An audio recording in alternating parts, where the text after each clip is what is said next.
Bah, on y va. Bonjour Allez, Rokhaya. bonjour Julien. Alors, est-ce que tu peux commencer par te présenter pour celles et ceux qui ne te connaissent pas encore et me dire ce que tu fais aujourd'hui, parler un peu de ton parcours en quelques mots et puis surtout, ma question habituelle, quelles sont tes lunettes, les lunettes à travers lesquelles tu aimes regarder le monde? Alors, je m'appelle Rokhaya Diallo, je suis journaliste, autrice et réalisatrice. Je suis aussi chercheuse à l'université de Georgetown. Je suis rattachée à un centre de recherche qui s'appelle Gender Justice Initiative, donc un centre de recherche sur le genre et la justice sociale. Georgetown University, c'est à Washington, mais je vis à Paris. Je suis co-autrice d'un podcast qui s'appelle Kif Taras que j'ai créé avec Grace Lee et je viens de publier le dictionnaire amoureux du féminisme aux éditions Plomb. Ok, bon, on va avoir le temps de toute façon d'ouvrir tout ça. On a une grosse heure, une heure et demie, on va essayer. Je suis Oui. super content vraiment de te recevoir enfin dans Sismic, puisque ça fait, on a en parlé, ça doit faire à peu près 3 ans qu'on échange et que j'ai aussi pas mal écouté ton podcast qui m'a fait bouger sur pas mal de choses, sans que je sois d'accord avec tout, hein, mais c'est ça aussi qui est riche. C'est ça aussi que je propose, que j'essaie de proposer dans le podcast, hein. Donc, si vous n'êtes pas d'accord avec le podcast du manière générale, restez, c'est aussi comme ça qu'on progresse. Et je suis content aussi d'aborder avec toi une partie de tes sujets parce que c'est des sujets en fait dont j'ai assez peu parlé, dont j'ai trop peu parlé, je trouve, et qui pourtant bah, sont centraux dans nos sociétés et qui les structurent. Et je fais une petite intro, mais on peut résumer ça en gros sous le chapeau des discriminations faites aux femmes, aux minorités, aux personnes racisées. On reviendra sur ce terme. Et sous le chapeau aussi des luttes pour l'égalité au sens large. Et, euh, et petite touche personnelle quand même, j'en ai peu parlé, alors que pour être transparent, bah, c'est des sujets dont je parle pas mal moi dans ma sphère privée. Et notamment dans mon couple, puisque j'ai 2 filles et qu'évidemment, bah, je réfléchis à leur éducation dans un monde dominé par les hommes, on va dire. Et parce que le fait d'avoir mes filles me pousse aussi à changer de regard sur tout un tas de choses. Et aussi parce que ma femme est française d'origine vietnamienne et racisée donc. Et bah, que donc elle m'offre aussi un regard sur la société que je n'ai pas de manière évidente en tant que qui je suis, en tant que blanc notamment, quoi. Donc voilà, ça donne un peu de contexte aussi à toi sur mes propres lunettes. Ça résume une partie de mes biais, de mon regard et des questions que je me pose. Donc merci encore une fois de prendre le temps. Bah, c'est moi qui Euh, te remercie d'une part pour ton intérêt et puis pour ta patience. C'est vrai que ça fait un moment qu'on échange et qu'on n'arrive pas à se caler, mais finalement, bon bah, malheureusement, alors on ces y sujets, arrive. ça tombe toujours, ouais, ça tombe toujours de manière opportune avec l'actualité. Donc voilà, merci à toi, vraiment. Ouais, et puis on y reviendra. L'actualité est chaude en ce moment sur tout ça, depuis quelques années, mais là on voit que ça bouge dans un autre sens. Je voudrais commencer par revenir un petit peu sur tes lunettes à toi. Euh, et que tu partages ton impression sur ton évolution. Est-ce que tu dirais que ton regard a beaucoup évolué ces dernières années, de par ton travail notamment, et qu'est-ce qui t'aurait fait le plus bouger, de manière large? Je dirais qu'il a beaucoup, enfin, je sais pas si c'est vraiment ces dernières années, mais en tout cas, entre la personne que j'étais très très jeune, enfant, ado, et aujourd'hui, oui, ça a beaucoup bougé. Je pense que j'étais relativement idéaliste par rapport aux questions raciales, aux questions d'antiracisme et par rapport à qui j'étais dans la société française. Et aujourd'hui, je vois les choses un petit peu différemment et de la même manière par rapport au féminisme entre l'âge jeune adulte et aujourd'hui, femme, voilà, d'âge mûr. Oui, je pense que ça a beaucoup bougé. C'est-à-dire que oui, malgré, enfin, j'ai pas vraiment répondu à ta question sur les lunettes que j'utilisais pour regarder le monde, mais c'est Tu peux vraiment le des faire lunettes, maintenant. voilà, voilà, c'est ça, voilà, les lunettes anti-patriarcales et puis les lunettes aussi qui sont, comment dire, très critiques de la suprématie blanche, aussi bien de la manière dont elle opère contextuellement en France, mais aussi dans les différentes relations internationales, quoi. Donc c'est vraiment ma grille de lecture. Et sur le féminisme, je pense que j'avais pas conscience, pardon, du chemin qui restait encore à parcourir, voilà, même si je suis féministe depuis longtemps. Ok, bah on va avoir le temps aussi d'aller dans le détail parce que et on va s'appuyer notamment sur cet angle-là, puisque ton dernier livre apparaît, donc s'appelle Dictionnaire amoureux du féminisme. Euh, et voilà, je voudrais qu'on commence par ça. Est-ce que tu peux me parler de ce livre et me dire en fait où est-ce qu'il a sa place dans ton travail, dans ton cheminement de pensée? Et tu as notamment parlé en off de la place centrale du combat féministe en fait, qui est à la racine aussi de ta démarche.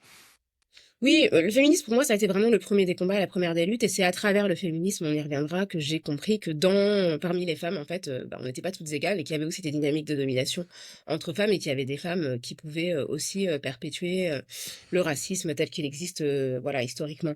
Et donc le féminisme, c'est vraiment la base de ma prise de conscience des inégalités dans le monde.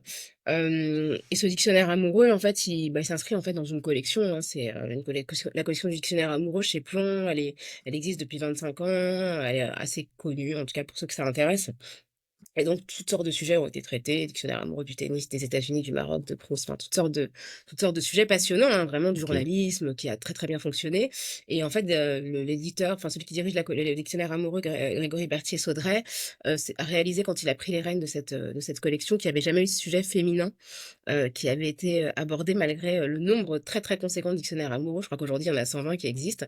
Et en fait, il a décidé de lancer un dictionnaire amoureux du féminisme parallèlement à d'autres dictionnaires amoureux consacrés à des autrices. Et il est venu me chercher en fait sur ce sujet. Sachant que j'ai voilà une vision du féminisme que j'estime évidemment très inclusive, mais qui en France fait l'objet de pas mal de contestations. Donc voilà, c'est et donc où est-ce que je le place? Je le place un peu comme ce dictionnaire moi, comme la synthèse de toutes mes réflexions. Vraiment depuis que j'écris, depuis que je me suis engagée, depuis que je suis journaliste, ça croise vraiment tous les sujets que j'ai voulu traiter. Donc évidemment le patriarcat, le féminisme, mais aussi l'antiracisme, aussi la question du capitalisme, la question des inégalités économiques, la question de l'histoire de l'esclavage, de la ségrégation, histoire des droits des femmes, du droit de vote. Enfin, vraiment, pour moi, c'est vraiment l'endroit où on peut le mieux le comprendre, sachant que mes références intellectuelles, elles sont évidemment, bon, bah voilà, on a parlé d'université, elles sont universitaires, théoriques, mais les premières, pour moi qui suis issue des classes populaires, ce sont des références qui sont liées à la culture populaire, donc à la pop culture, donc on y trouvera aussi la présence de comics, de mangas, de séries télévisées, etc., qui sont pour moi aussi des clés de lecture de nos sociétés. Voilà. Ouais, comme tu sais, j'ai pas eu le temps de tout lire parce que c'est quand même un beau pavé, mais Ouais, j'ai quand ouais, même pas mal je parcouru. comprends. Non, non, bien sûr, il fait Et 600 puis, pages, donc je te jetterai pas la pierre. ouais, mais après, c'est des petites sections, donc c'est bien divisé. Mais de toute façon, on Ouais. va s'appuyer sur ces thématiques. Le but, c'est pas non plus de parler que du livre. Mais je voudrais quand même ce que tu as dit aussi sur ta vision du féminisme, et encore pour rester sur ton angle du jus, parce que tu parles d'un féminisme notamment des marges, un féminisme incarné, vécu. Qu'est-ce que ça veut dire en fait concrètement, et qu'est-ce que ça change dans la manière de penser les luttes féministes? Parce qu'effectivement, il y a plein de courants dans le féminisme. Oui, je pense que le féminisme, en fait, le féminisme, il est porté par toutes les femmes qui défendent leurs droits. Simplement, la manière dont il est visible dans la sphère publique, est amputé de la majorité des voix. C'est-à-dire que le féminisme de la sphère publique est porté par des femmes qui sont essentiellement privilégiées et bourgeoises. Et donc, elles se fondent en majorité sur leurs propres préoccupations. Et donc, moi, quand je parle du féminisme des marges, je parle justement de ces femmes qui ont des préoccupations qui sont autres et qui parfois sont elles-mêmes opprimées par ces femmes du centre bourgeoises qui, pour s'émanciper, en fait, ne se reposent pas sur les hommes, mais sur d'autres femmes qui travaille pour elle. Enfin voilà, on en parlera sans doute plus en détail. Mais donc, Mhm. je pense que les marges doivent se placer au centre. Et en disant ça, c'est pas de moi, hein, de la marge au centre.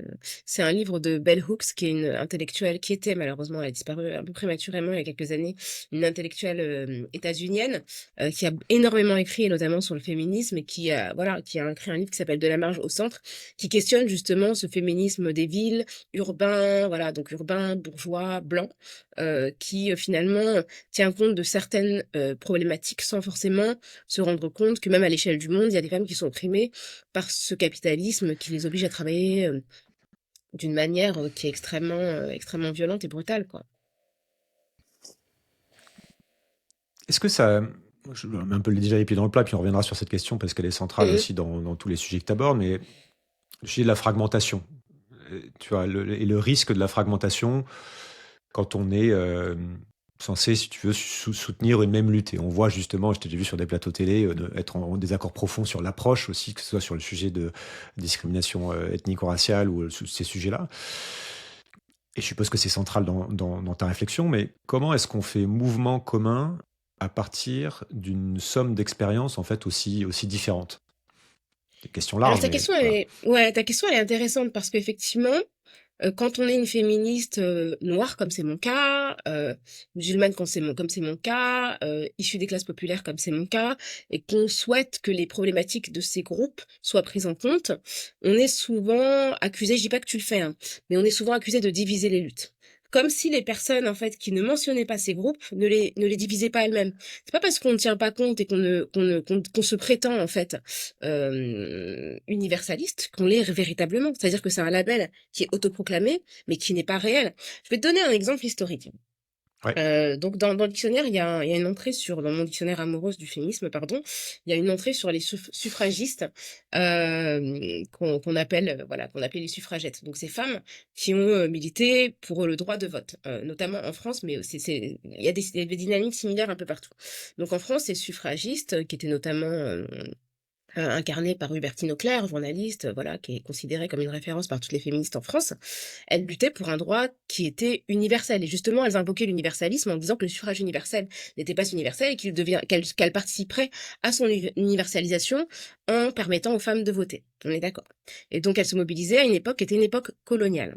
Et Hubertine Auclair, dans ses écrits, elle dit: je ne comprends pas que des hommes colonisés, notamment en Afrique, en Asie, aient le droit de vote, alors que nous, qui sommes des femmes blanches, nous ne l'avons pas.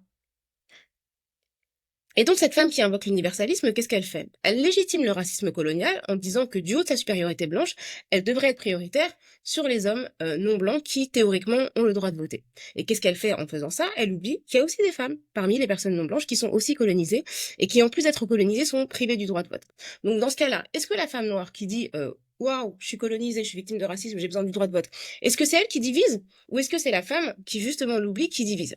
Tu vois ce que je veux dire? Donc du coup, je pense que c'est vraiment le fait d'oublier des voix et d'invalider ces voix quand elles s'expriment qui divise, plutôt que l'expression même de ces voix. Et pareil, quand on te dit que les femmes ont le droit de vote en 1944, les femmes françaises, c'est vrai en partie. Ce sont les femmes françaises de la métropole.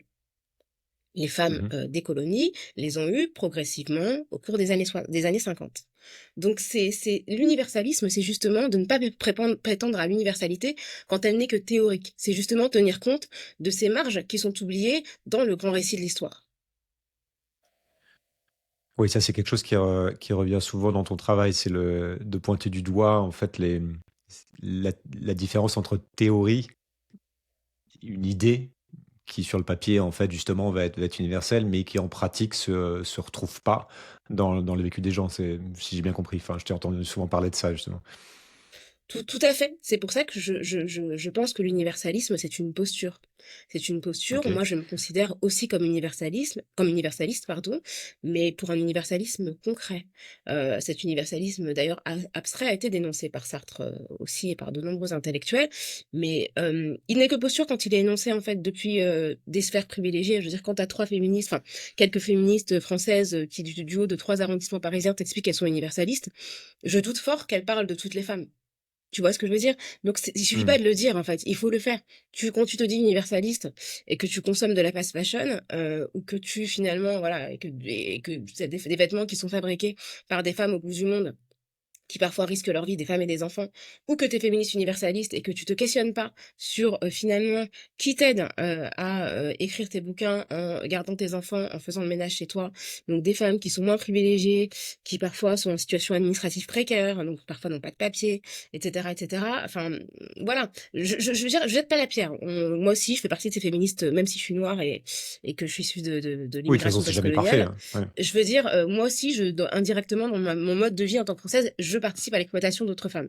Mais je ne prétends pas à un universalisme parfait. Tu vois ce que je veux dire? C'est que j'essaie vraiment de me questionner sur mes biais et sur ce que mon mode de vie coûte à d'autres femmes.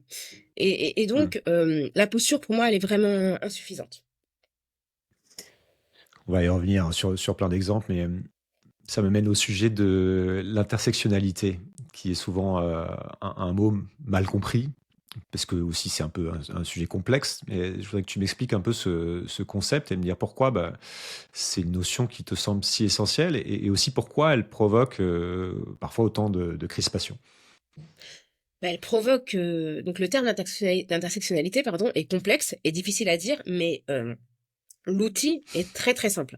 En fait, cette thématique provoque beaucoup d'incompréhension et de rejet parce que les gens ne savent pas de quoi il s'agit. En fait, la personnalité, elle est issue d'un article que personne n'a lu, en fait, qui a été écrit par Kimberly Crenshaw, qui est une juriste états-unienne. Elle l'a écrit en 1989, et donc c'est un outil de droit pour comprendre les discriminations. Elle est partie d'un cas qui s'était produit dans les années 70 d'une femme noire américaine qui avait été discriminée par General Motors, il me semble. Et donc, elle avait porté plainte en expliquant qu'elle était discriminée et les juges l'avaient déboutée en disant non, non, vous n'êtes pas discriminée, cette entreprise recrute des personnes noires et des personnes et des femmes, donc il n'y a pas de souci. Et en fait, en explorant son cas, Kimberly Crenshaw s'est rendu compte qu'effectivement, l'entreprise recrutait bien des personnes noires, mais que toutes les personnes noires étaient des hommes, qui notamment étaient recrutés à des postes d'ouvriers. Et qu'effectivement, il y avait bien des femmes, mais toutes les femmes recrutées étaient des femmes blanches, qui étaient recrutées pour des fonctions de secrétariat, d'assistanat, etc., etc. Et donc, que cette femme avait été discriminée non pas parce qu'elle était noire ou parce qu'elle était une femme, mais précisément parce qu'elle était une femme noire. Et qu'elle était à une intersection où, en fait, la division raciale et sexiste du travail dans cette entreprise ne permettait pas de l'envisager comme une personne susceptible d'être recrutée. Et les tribunaux, en fait, qui l'ont déboutée n'avaient pas les outils qui permettait de lire sa discrimination spécifique. Et c'est ce qu'elle appelle l'intersectionnalité, parce qu'elle était un croisement de discrimination que le droit ne pouvait pas considérer, parce qu'en fait, il y avait soit les discriminations raciales, soit les discriminations de genre.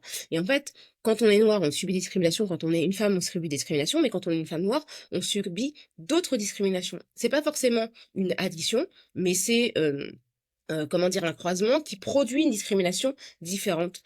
Et donc, c'est tout simplement, c'est ça l'intersectionnalité. Et en fait, c'est un outil qu'on étend à d'autres formes de discrimination. On peut être une femme LGBTQIA+, une femme handicapée, une femme musulmane, une femme juive, etc., etc., etc. Donc, c'est vraiment comprendre le sexisme conjugué avec d'autres formes de discrimination. C'est très, très simple en réalité. C'est juste que quand on est une femme noire comme cette femme, on n'est pas une femme blanche. Sauf que ça aboutit à une forme de complexité dans le sens où il peut y avoir une hiérarchisation en fait qui va être faite dans les discriminations. Tu vois, c'est-à-dire que on entend parfois ces grilles de lecture de dire ok, une femme va être discriminée par rapport à un homme, et une femme noire va être encore plus discriminée qu'une femme blanche. Une femme noire homosexuelle va être encore plus discriminée, et ça aboutit aussi à, comme on l'a pu l'observer parfois, justement, à une espèce de guerre interne à celui qui va être le plus discriminé. Et ça pose des. Quand on veut faire justement la discrimination positive, et quand on veut aller dans le concret, ça crée une énorme complexité qui est parfois difficile à appréhender. Tu vois ce que je veux dire? Bah, en fait, ça crée pas une hiérarchie. Enfin, dans la hiérarchie de genre, les femmes noires, elles sont en bas, en fait. Je veux dire, moi, j'aimerais bien ne pas être en bas, en fait. Moi, ça m'embête, en fait. Mais de fait, si tu regardes, par exemple, les statistiques d'Amnesty International sur le cyberharcèlement des femmes, donc c'est une étude qui avait été menée, sur les femmes journalistes et les femmes politiques. En fait, les femmes sur les réseaux sociaux sont plus insultées, plus harcelées que les hommes. Ça, on connaît le chiffre. On connaît Mhm. les outils. Parmi les femmes non blanches sont 34% plus insultées, plus harcelées que les femmes blanches, et les femmes noires, c'est 84%. Donc ça veut dire que la hiérarchie, en fait, elle n'existe pas de mon fait. C'est-à-dire que moi, si je me connecte et que si je vais sur X, j'ai 84% d'harcèlement, d'insultes, de menaces de plus qu'une femme blanche. Et donc, si tu me dis, je veux pas faire de hiérarchie, en fait, tu ignores ma condition et ma situation qui est une situation concrète. C'est-à-dire que moi, si je me connecte, quoi que je dise, en fait, je risque plus de subir des menaces, des insultes et du harcèlement qu'une femme blanche. Et ça, il faut en tenir compte. Donc, ça veut pas dire créer des hiérarchies et dire que un tel est prioritaire par rapport à un autre. Ça veut dire qu'il faut tenir compte de la situation d'un tel avec des outils particuliers qui sont différents de ceux que l'on va développer pour un autre. Et en fait, si tu refuses de voir ça, en fait, tu m'ignores. Tu ignores ma conclusion parce que tu dis on va tout niveler par la situation de la personne qui est la moins discriminée. Et en fait, les personnes Mhm. qui subissent le moins de discrimination, bah, en fait, elles nous saoulent parce que ça demande trop de réflexion. Tu vois ce que je veux dire?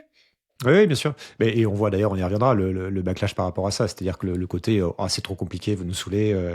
Exactement. Euh, on veut revenir à finalement une situation assez simple dans laquelle les dominants dominent, quoi. Tout à fait. Sauf que, en fait, cette complication, elle s'exprime dans la vraie vie et ça a des implications Mhm, mhm, concrètes sur nos vies. Après, je te parle de cyberharcèlement. On peut parler des violences policières, hein. Tu vois, le défenseur des droits, en France, explique que, comment dire, si tu es un jeune homme perçu comme étant d'origine nord-africaine ou perçu comme noir, tu as 20 fois plus de risques d'être contrôlé par la police que le reste de la population. mhm, mhm. Moi, par exemple, je suis une femme, j'ai jamais été contrôlée par la police. Donc, c'est la vie de personne, en fait. C'est-à-dire que ces personnes-là, en fait, globalement, elles ont un rapport à la police qui est un rapport angoissant. Et bah, plus de contrôle, ça veut dire potentiellement plus de violence. Et donc, si tu ne veux pas tenir compte de ce vécu spécifique, en fait, tu laisses des gens vivre une vie difficile, tandis que d'autres peuvent naviguer tranquillement dans l'espace public.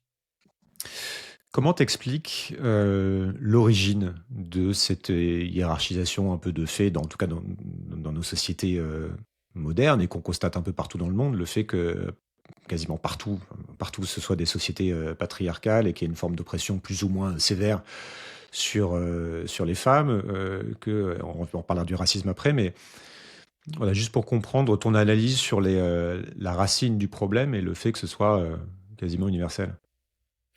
C'est très très compliqué de trouver les sources historiques Oui, précises. puis il n'y en a pas, voilà, il y Ouais, a pas une, il y a sachant pas une réponse, mais juste pour toi, comment tu plaques ces grilles d'analyse et comment ça nourrit aussi ta réflexion sur les solutions potentielles là où il faut travailler, quoi.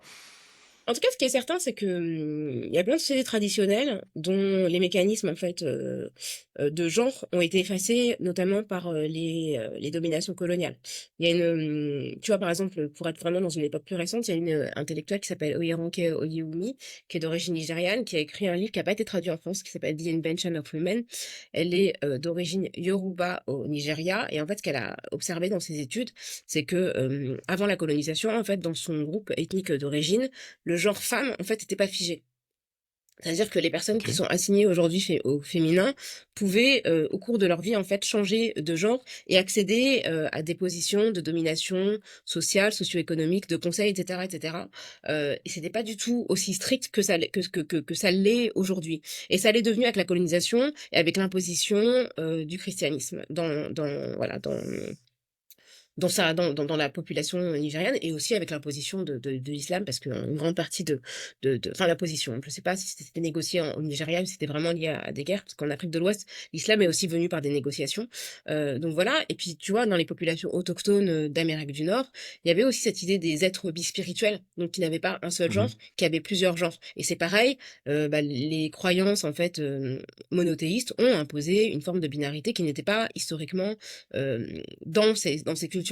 Donc déjà, tu vois, ce patriarcat qu'on connaît aujourd'hui, il n'était pas forcément présent de la même manière partout, et je pense qu'on peut trouver aussi des sociétés matriarcales en Chine, etc., etc. Il y en a plusieurs que je cite en livre, donc c'est intéressant de voir ça. Après, le patriarcat, bah, il est construit par plein de choses.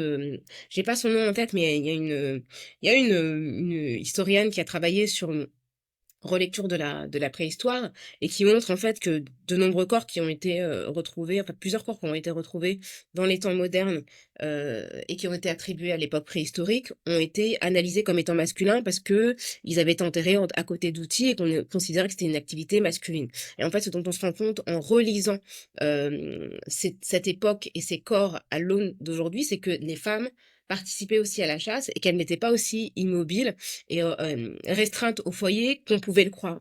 Donc je crois aussi qu'il y a des dynamiques patriarcales qui ont été renforcées par le capitalisme aussi, par la nécessité de créer un foyer domestique, de créer une forme de travail qui nourrit le marché et qui ont été renforcés aussi par une forme de binarité enfin, si on se place vraiment dans l'époque moderne, la binarité commercialement, c'est quand même assez rentable. De créer des genres, ça permet de créer des besoins spécifiques et de commercialiser en fait des choses qui vont spécifiquement correspondre à des genres au-delà de la biologie. Hein. Vraiment, je me place au-delà de la biologie. Mhm. Donc voilà. Et après, si sur la question, les questions raciales, là, c'est le lien entre la question raciale et le capitalisme est vraiment documenté depuis longtemps. Hein, enfin, il y a le premier, enfin, le livre en Ouais. tout cas qui est vraiment considéré comme fondateur de ça, date des années 1940. En fait, c'est très très simple. Pour conquérir le monde, les populations européennes ont eu besoin de justifier ces systèmes de domination. Donc, expliquer que des personnes qu'on exploite, qu'on déporte massivement d'un continent vers l'autre et que l'on exploite sans les rétribuer, euh, c'est compliqué de le faire si on trouve pas un système en fait qui les infériorise. Donc expliquer ça de Oui, manière oui, ou la raciale, c'était question un de moyen l'âme de voilà, c'est chez ça. les Amérindiens, oui. Absolument, la controverse de Valladolid qui a donné lieu finalement à expliquer que finalement ils avaient une âme, donc on pouvait pas en faire des personnes esclavagisées, et on a déporté des personnes africaines sur le continent américain, dans toutes les Amériques, pour en faire des esclaves, en expliquant que religieusement c'était aussi justifié par, voilà, on a réinterprété un instant de la Bible qui est la maladie de Cam, le fils de Noé, donc dont on a dit qu'il avait été maudit par son père, et que toute sa descendance serait noire, et donc que tous les Noirs d'Afrique en fait descendraient de Cam, et donc serait maudit et destiné à l'esclavage. Donc ça, c'est une réinterprétation de la religion, d'abord la religion, puis après les sciences, où effectivement, à partir du 19e siècle, on a des scientifiques qui ont commencé à expliquer qu'il y avait une hiérarchie, où évidemment les blancs dominaient, puis après, tout le monde était en bas jusqu'aux noirs qui étaient vraiment Mhm. les derniers. Et donc ça a permis d'expliquer en fait, de valoriser, enfin, en Oui, tout cas, d'exploiter. d'exploiter économiquement, des territoires et la force des gens pour les exploiter et puis de changer le mode de vie des Européens, avec l'arrivée du sucre, et cetera, qui, voilà, ça a vraiment transformé, nos modes de vie directement, quoi. Voilà et après ça a été relayé par, l'explication, par le besoin d'amener la civilisation, enfin voilà, on trouve Tout toujours à des fait. justifications, C'est ça. à Une ça. justification morale, en fait. Là, Voilà. c'est très, très français, la mission civilisatrice. On trouve moins ça, par exemple, du côté du Royaume-Uni, mais la France est venue avec Mmh. son idée de mission civilisatrice, de fabriquer des Français. Donc, elle faisait coloniser des sujets et non pas des citoyens, citoyennes français. Donc, des gens qui étaient un petit peu infantilisés, qui étaient même totalement infantilisés et puis qui avaient vocation à devenir, avec le temps, des citoyens et citoyennes français à part Mmh. entière et accéder à justement cette grande, idée de la France et de la République. On va parler un peu de, du côté, de ton angle sur les races et je voudrais commencer par Mmh. ça parce que tu revendiques le mot, l'usage du mot, race et d'ailleurs dans ton podcast, tu commences souvent par cette question, on y reviendra sur, comment tu te définis par rapport à ta race. Hem, Ce qui est pas évident, je pense, à comprendre pour beaucoup de gens qui écoutent parce que c'est un mot justement qu'on a essayé de gommer parce que justement, dès qu'on expliquait qu'il y a pas de différentes races d'humains et cetera. Je voudrais que tu m'expliques pourquoi, en fait, selon toi, c'est un mot qu'il faut garder, pourquoi tu l'utilises, qu'est-ce que tu mets derrière et voilà, malgré son histoire violente et puis toutes les la difficulté pour certaines personnes à comprendre, cette approche. Alors, effectivement, il faut vraiment faire attention au fait que nous employons le terme de race au singulier. C'est la race comme un régime de pouvoir et un régime de domination qui divise l'humanité mais qui est une construction sociale. C'est-à-dire que sur le plan biologique, les races n'existent pas. On appartient tous et toutes à la race humaine, donc biologiquement, il n'y a pas de différence. Mais sur le plan social et historique, il y a une hiérarchisation qui produit la race, qui produit de la race, et qui nous racialise, et donc qui fait que toi, tu es perçu, je pense, comme un homme blanc, c'est ce que tu as dit au début, et que moi, je suis perçue et je m'identifie comme une femme noire. Effectivement, dans notre podcast, quand j'ai donc avec, Grassley, on demande à nos invités s'ils ou elles se situent sur le plan racial, donc c'est une proposition, les gens ne sont pas obligés de dire oui et si oui, comment ils ou elles se situent et souvent on leur demande à quel moment de leur vie, en fait, elles se sont rendues compte du fait qu'elles étaient, alors on a tout, hein, on a, noirs, asiatiques, arabes, Mmh. maghrébins, nord-africains, enfin toutes sortes, enfin, au féminin ancien, juifs, musulmanes et cetera, ou plusieurs choses en même temps, et donc les gens nous expliquent et c'est effectivement à quel moment de leur vie, en fait, ça leur est apparu. Et en fait, souvent les blancs, les blancs qu'on reçoit, bah, en fait, nous disent qu'ils se sont jamais trop posé la Jamais, question, ouais. en fait. Voilà. Ouais. Parce qu'en fait, le blanc, c'est la norme implicite, donc on te pose jamais la Enfin, dans question. une société de blancs, en tout cas, j'imagine. Absolument. Je parle évidemment depuis la France, c'est une norme Mmh. implicite alors qu'effectivement, pour une personne comme moi, bah, ça vient très vite, en fait. Ça se vient très vite parce que, bah, enfin, moi, j'ai grandi à Paris dans le 19e arrondissement, donc je peux pas dire que j'ai subi, Mmh. enfin, je veux dire, il y en était plein à pas être blanc, donc c'était pas un sujet, c'était pas vraiment un sujet. Mmh. Là où je le ressentais, c'était vraiment en regardant la télé, où je voyais effectivement que moi j'ai grandi dans les années 80, donc être noir à la télé dans les années 80, c'était souvent ridicule. Donc effectivement, j'avais ce petit, tu vois, ce petit pincement, mais qui était pas très clair parce que j'étais juste un enfant. Puis les moqueries, Mmh. j'ai grandi avec l'époque de Michel Leb, de Dorothée, qui se faisait Mmh. cuisiner dans un chaudron par des Africains. Enfin, tout ça, c'est quand même des petits, tu vois, Des années des 80, micro-agressions quoi. voilà, des années 80. Mais pour te dire, voilà, on a tous des histoires qui font qu'on s'est rendu compte de ça, et puis après, c'est les remises en question par rapport à est-ce qu'on est vraiment français? Donc des gens qui vont nous poser des questions, qui vont nous dire qu'on parle très très bien le français, etc., etc. Et donc ça, c'est intéressant. Et c'est pour ça que quand je parle de la race, c'est justement ça. C'est qu'est-ce qui te ramène à une condition sociale qui est construite. C'est-à-dire que être noir, en fait, biologiquement, ça veut rien dire. Le groupe est composé de gens qui vont de Maria Carré à Lilian Thuram. Donc, enfin, je veux dire, physiquement, ça n'a aucun sens. Sauf que ce qui caractérise Maria Carré et Lilian Thuram, c'est que leurs ancêtres ont été déportés vers les Amériques pour devenir des personnes esclavagisées. Et donc, Maria Carré, son père du Venezuela, donc en Amérique du Sud, et Lilian Thuram de la Guadeloupe. Et donc, c'est ce qui fait qu'aujourd'hui, ils sont héritiers d'une condition qui a été créée par le passé, par des colons.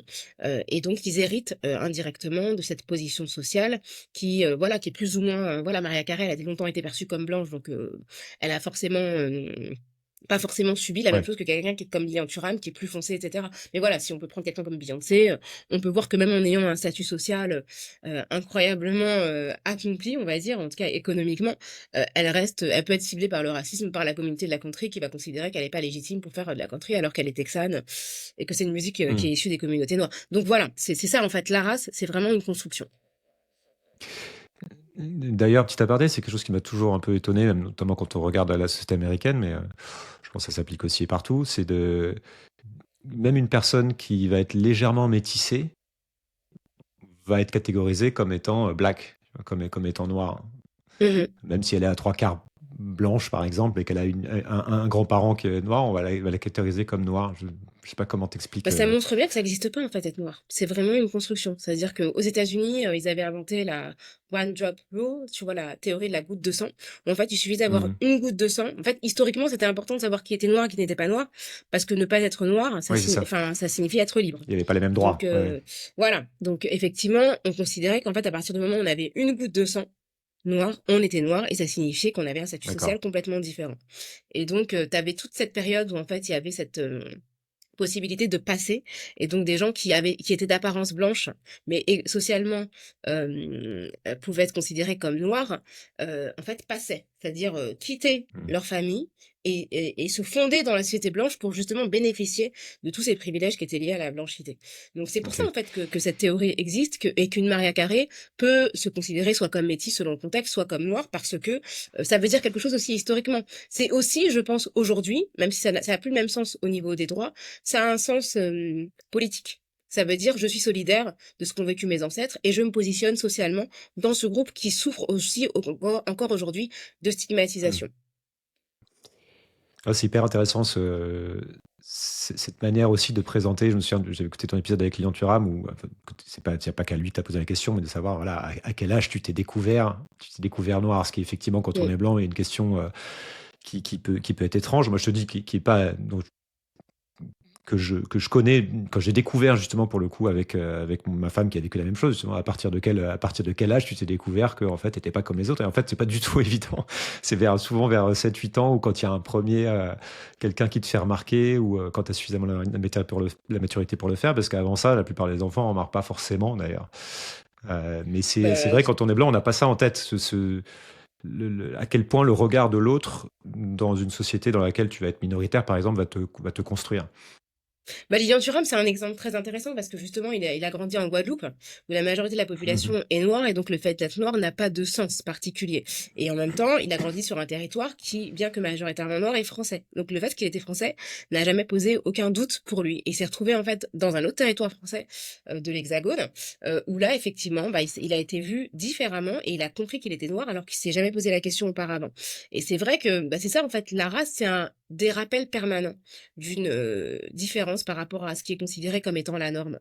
Et en fait, l'impossibilité ou la très grande difficulté d'être totalement en paix dans un contexte où en fait on est souvent remis en question, et puis il y a plein de choses. Enfin, tout est compliqué, de se coiffer, de trouver un fond de teint à sa Mhm. couleur, enfin, tu vois, là, c'est des trucs vraiment mineurs par rapport aux agressions, aux insultes, notamment quand ça se tend politiquement entre deux tours où le RN monte, tout à coup tu vois qu'on te regarde vraiment différemment et qu'on te fait bien comprendre que peut-être que finalement ta vie va être très très compliquée si ça passe. Donc oui, Oui, ou c'est tu ça dois en fait qui systématiquement est vraiment. prouver que tu es française. Tu vois, que tu es une. Et que tu vois, par exemple, moi, le truc que je peux citer pour ma part, c'est que, Hmm. effectivement, je suis quelqu'un de très critique de la France. Mais c'est le cas de la plupart des personnes de gauche. Enfin, je veux dire, si tu prends le leader de la Beaucoup de gauche, quoi qu'on Français pense sont de lui, critiques de la France, ceci dit, ouais. voilà, Ouais. Jean-Luc Mélenchon, voilà, il passe sa vie à critiquer la France. Jean-Luc Mélenchon, on ne lui a jamais fait le procès. Un procès en amour de la Mhm. France. J'ai jamais entendu personne dire il n'aime pas la France et s'il n'est pas content, il n'a qu'à partir. En revanche, dès que j'émets une critique, systématiquement, on me fait comprendre Mhm. que si je suis pas contente, je pourrais partir, que j'ai qu'à aller en Afrique, que je devrais être bien contente d'être française et d'avoir reçu une éducation et une instruction républicaine, etc., etc., et que je devrais témoigner de la reconnaissance. Ça, c'est aussi une manière de te rappeler à l'ordre et de te rappeler que tu es français, mais attention. Attention, tu dois quand même témoigner de ta reconnaissance à l'égard d'une citoyenneté qui ne devrait pas être la tienne finalement au fond. Tu vois, alors que du fait de la colonisation, mon grand-père était français et fonctionnaire. Tu vois, donc je suis même pas la première génération de français de ma famille. Mhm. Ouais, montrer patte blanche, quoi. L'expression. Exactement. Et tout le temps.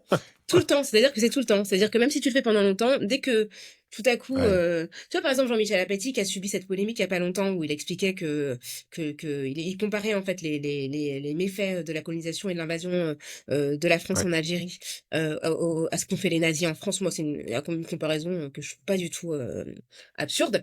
Il y a aucun moment où on lui a dit qu'il avait rien à faire en France. Il y a aucun moment où on lui a demandé d'être reconnaissant. Les gens étaient très très choqués et je peux te dire que si j'avais dit la même chose, le type de réaction, même si je trouve que les réactions à son égard ont été horribles et odieuses, mais pas du tout de la même nature que ce que je peux recevoir quand je tiens des propos similaires. Tu vois, c'est très intéressant de voir à quel point en fait il n'a pas été remis en question dans son identité française. Il y a aucun doute sur le fait qu'il soit français, jamais. Oui, je t'ai entendu dire que nommer la race, c'est la déconstruire. Voilà, mais je me fais un peu l'avocat du diable aussi. Certains pensent que c'est aussi une façon de la réactiver, tu vois, de la valider comme réalité sociale. Et il y a une question qui se pose, tu vois, c'est est-ce que à force de nommer les appartenances, de remettre ça sur la table, on fiche pas un peu les choses, tu vois. Comment tu fais pour pas retomber dans une forme d'essentialisation quelque part et dans ce danger de l'essentialisation aussi qui peut être le piège? Bah, en fait, essentialiser, ce serait dire les personnes asiatiques sont comme ça, les personnes noires sont comme ça, les personnes perçues comme étant d'origine nord-africaine, maghrébine, arabe sont comme ça. Ça, ce serait essentialiser. Là, en fait, quand on parle de la race comme d'un régime de pouvoir, on décrit des situations.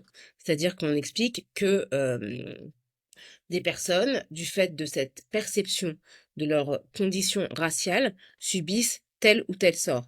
Et je pense que c'est ne pas nommer ces oppressions, ne pas nommer ces discriminations qui entretient en fait une division sociale.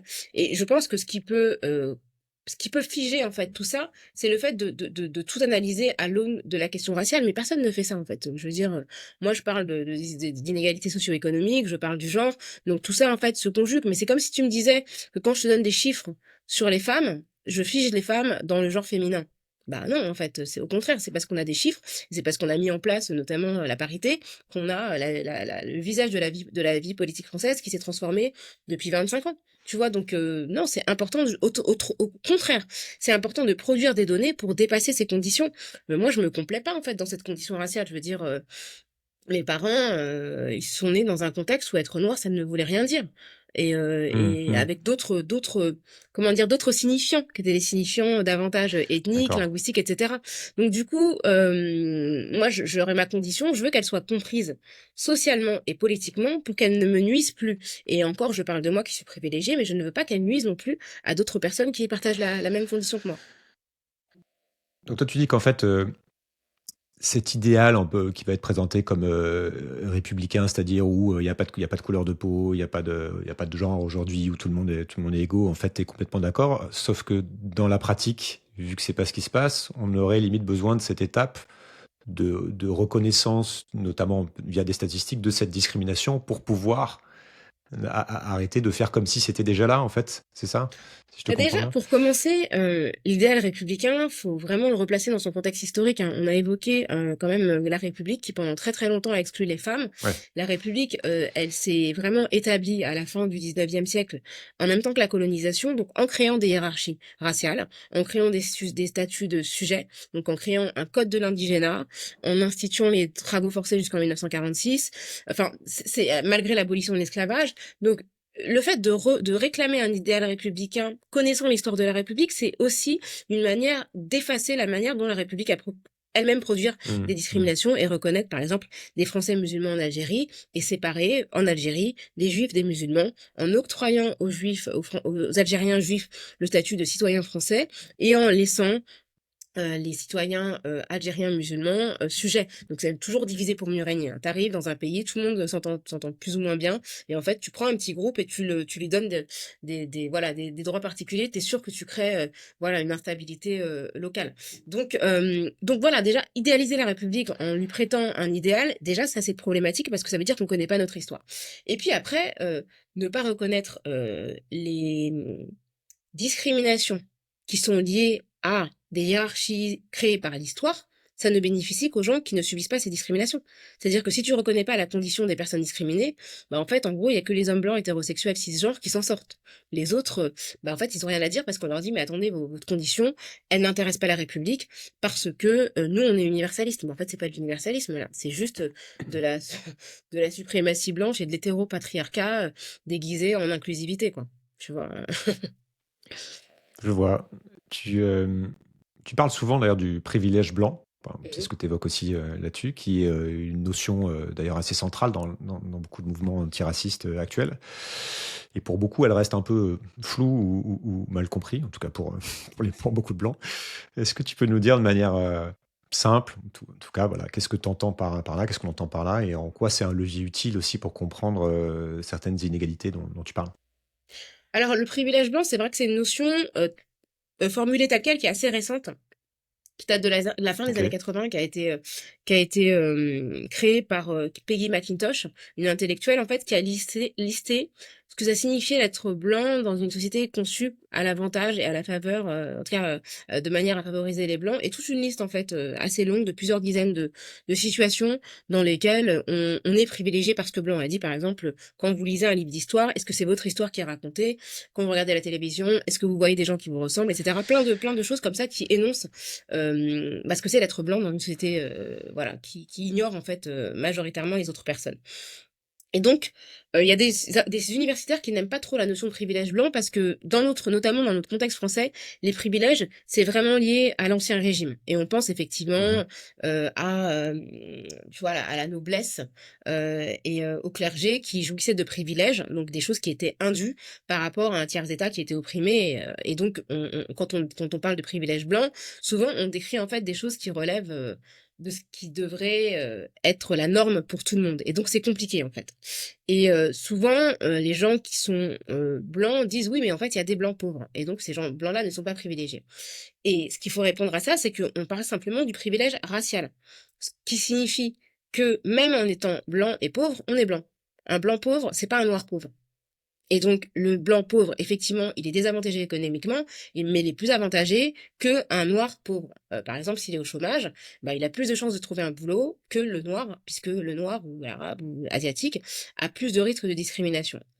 Par ailleurs, des personnes non blanches riches ne sont pas préservées du racisme. On a des exemples de personnes qui sont millionnaires, je pense aux footballeurs, qui se font traiter de singes par des personnes blanches qui sont bien moins fortunées qu'elles. Donc ça montre bien que même une personne blanche économiquement classée à une échelle moyenne peut se sentir supérieure à une personne millionnaire noire. Et je dis pas qu'on doit se sentir supérieur parce qu'on est millionnaire, mais ça montre bien que le privilège, il est là en fait. C'est un privilège psychologique qui est celui qui avait été déterminé aussi par Webb Du Bois, en fait, qui est un intellectuel, un sociologue américain qui a été premier noir à être diplômé de Harvard au 19e siècle, qui parle du salaire du blanc, du salaire psychologique du fait d'être blanc. En fait, être blanc, ça te confère un salaire psychologique euh, qui fait que tu te sens supérieur aux personnes noires, quelles que soient leurs conditions. Et je trouve que le football, c'est vraiment un terrain où ça s'exprime bien. Et je pense aussi à Christiane Taubira, qui bien que universitaire, voilà, docteur en économie, ministre de la Justice, s'est retrouvée face à une gamine qui l'a traitée d'animal, en fait, devant ses parents. Et donc ça montre bien que psychologiquement, cet enfant a été socialisé dans un contexte où elle croit qu'une femme ministre, parce que noire, lui est inférieure et peut être amalgamée à un animal. Et on peut parler après, évidemment, du spécisme et tout, même si voilà, moi j'ai plein de questions par rapport au fait qu'on infériorise les animaux, mais dans notre culture, les animaux sont inférieurs, et donc quand on classe les personnes noires à cet endroit-là, ça veut dire quelque chose. Donc le privilège blanc, c'est aussi ce confort mental.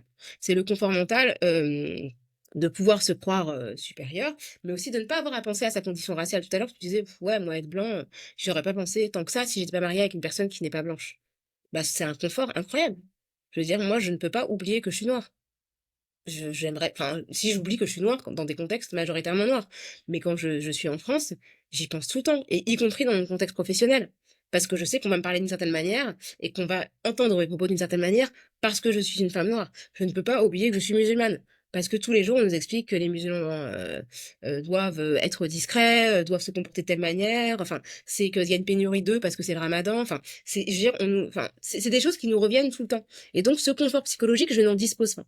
Et même à l'échelle internationale, Quand tu vas par exemple en Afrique, effectivement, bah, la norme, dans la plupart des pays d'Afrique, c'est d'être noir, mais les personnes blanches restent quand même avantagées. Souvent, elles ont des situations sociales qui sont meilleures et elles sont perçues d'une manière, qui est, plus, en fait, qui est, ouais, qui est plus positive en fait, plus prestigieuse, avec davantage elles ont une identité qui est attachée à davantage de prestige. Donc c'est vraiment un privilège qui est quand même international.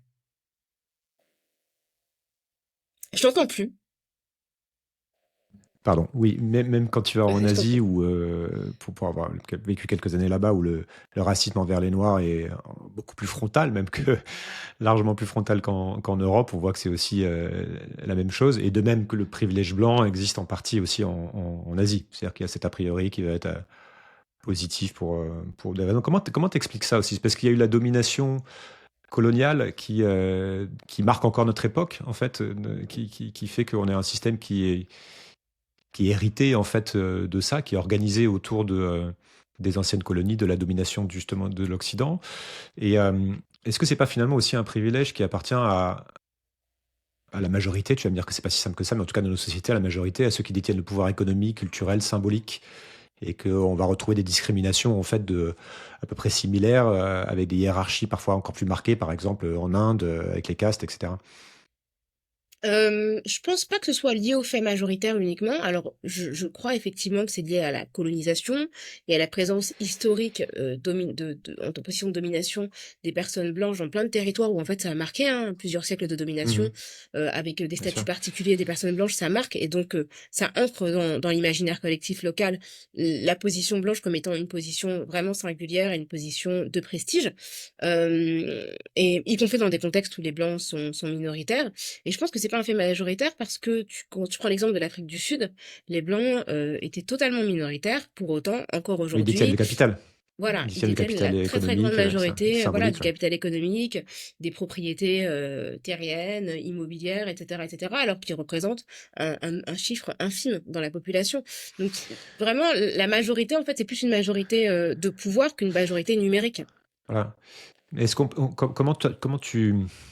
Comment tu arbitres ça justement par rapport à une grille de lecture qui va être plus liée à la lutte des classes, pour faire court, tu vois, cette espèce de qu'on va d'ailleurs souvent opposer dans ces débats-là en disant que finalement c'est cette question de la race finalement et de la discrimination raciale va parfois nous faire oublier que la structure de domination principale, elle est économique, elle est culturelle, elle est sur le capital en fait. Tu vois, tu Bah, t'articules les deux? bon, déjà, je pense que la structure, la matrice centrale de domination, c'est plutôt le patriarcat que, enfin voilà, que la classe sociale. Mais parce que le patriarcat, il traverse toutes les classes, tous les groupes raciaux, enfin vraiment, et il tue, hein, il tue toutes les femmes de tous Tu les, la mets en haut de la pyramide, quoi. bah, en tout cas, toutes les femmes sont exposées au patriarcat, quelles que soient Mm, mm, leurs conditions sociales. En ce moment, on parle beaucoup de Bertrand Cantat. Il a tué à main nue une femme qui était une bourgeoise privilégiée de l'élite mm, mm. intellectuelle et artistique parisienne. Et elle a subi le même sort qu'une femme qui pourrait être sans domicile dans la rue et agressée, voilà, de la même manière. Donc, je pense qu'en tout cas, c'est transversal. Et je pense que tout doit être conjugué en même temps. C'est-à-dire qu'on peut pas isoler la question de la classe de la question raciale. Parce que la question, en fait, la race des classes, je cite une personne qu'on avait reçue dans Kiftaras qui s'appelle Isabelle Bonny-Clabry, qui est issue d'un milieu bourgeois assez proche de l'aristocratie, qui est noire, métissée, et qui nous explique que, en fait, le simple fait d'être noire la déclasse, malgré le fait que elle a grandi en faisant de l'équitation, de la chasse à courre, etc., etc. Sa couleur de peau fait qu'elle n'est pas du tout perçue comme étant issue du milieu dont elle est originaire. Donc, on peut pas uniquement saisir la classe sans l'articuler à d'autres conditions. Effectivement, c'est important de lutter pour l'égalité économique et contre la précarité, mais le fait est que en France, la plupart des temps partiels imposés sont occupés par des femmes. Que les personnes les plus pauvres au monde sont des femmes. Que les personnes qui souffrent le plus grandement du changement climatique sont des femmes. Que les personnes les plus pauvres sont aussi des personnes non blanches, issues des Suds globaux. Et quand tu traces l'histoire, tu vois bien que le continent le plus riche en termes de matériaux, c'est le continent africain, mais qu'il est habité par les personnes les plus pauvres. Et donc que cette richesse, elle bénéficie à d'autres. En tout cas, pas aux personnes qui vivent aux environs de ces matériaux et de ces matières premières. Donc, Mmh. tu es obligé de conjuguer tout. De conjuguer la question raciale, la question économique et la question du patriarcat, parce que elles vont de pair et elles se croisent et elles se multiplient. C'est pour ça que la question de l'intersectionnalité est une question Ouais. fondamentale. Parce que si tu dis tout est la classe, en fait, tu passes à côté de plein de questions. Oui, donc c'est aussi le l'argument qui va être utilisé d'ailleurs, par ceux qui sont pas d'accord avec ça, c'est d'essayer d'aller opposer tout ça et de mettre des hiérarchies dans les luttes, c'est ce qu'on peut observer aussi justement Tout à et fait, tu tout à réponds à fait. ça Je par pense que l'intersectionnalité, ouais.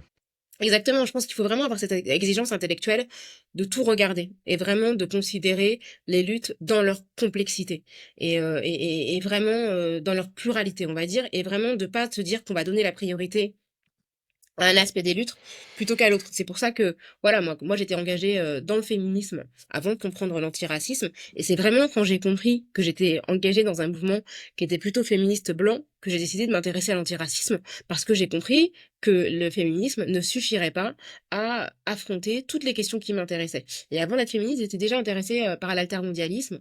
Et donc, et voilà, la domination nord-sud, la question de cette dette qui est imposée aux pays du Sud global, mais qui est en fait une perpétuation de la domination coloniale. Et en fait, je pense qu'on ne peut pas comprendre tous ces phénomènes si on les entrecroise pas, quoi. Mmh. Alors tu parles du patriarcat, hein, comme «matrice première» entre guillemets pour comprendre, enfin comme première inégalité parmi toutes les inégalités qu'il y a et tu as écrit dans ton livre notamment sur la masculinité, sur les muscles, sur l'imaginaire, viriliste qui s'est, beaucoup développé aussi ces dernières années et qui continue de se développer. Je voudrais savoir ce qui t'intéresse vraiment dans ces questions-là aujourd'hui et est-ce que tu penses que, en fait, il faudrait redéfinir ce qu'est être un homme et comment, quoi? Alors, est-ce que c'est vraiment important de se définir sur le plan du genre? Je suis pas sûre que ce soit si fondamental et si important que ça. Moi, je pense que on bénéficierait tous à accepter une forme de fluidité et à finalement se décrire comme individu, plus que de mettre en Mmh. avant une appartenance de genre ou une appartenance raciale. Est-ce que c'est important? Ce qui est important, c'est de savoir qui on est.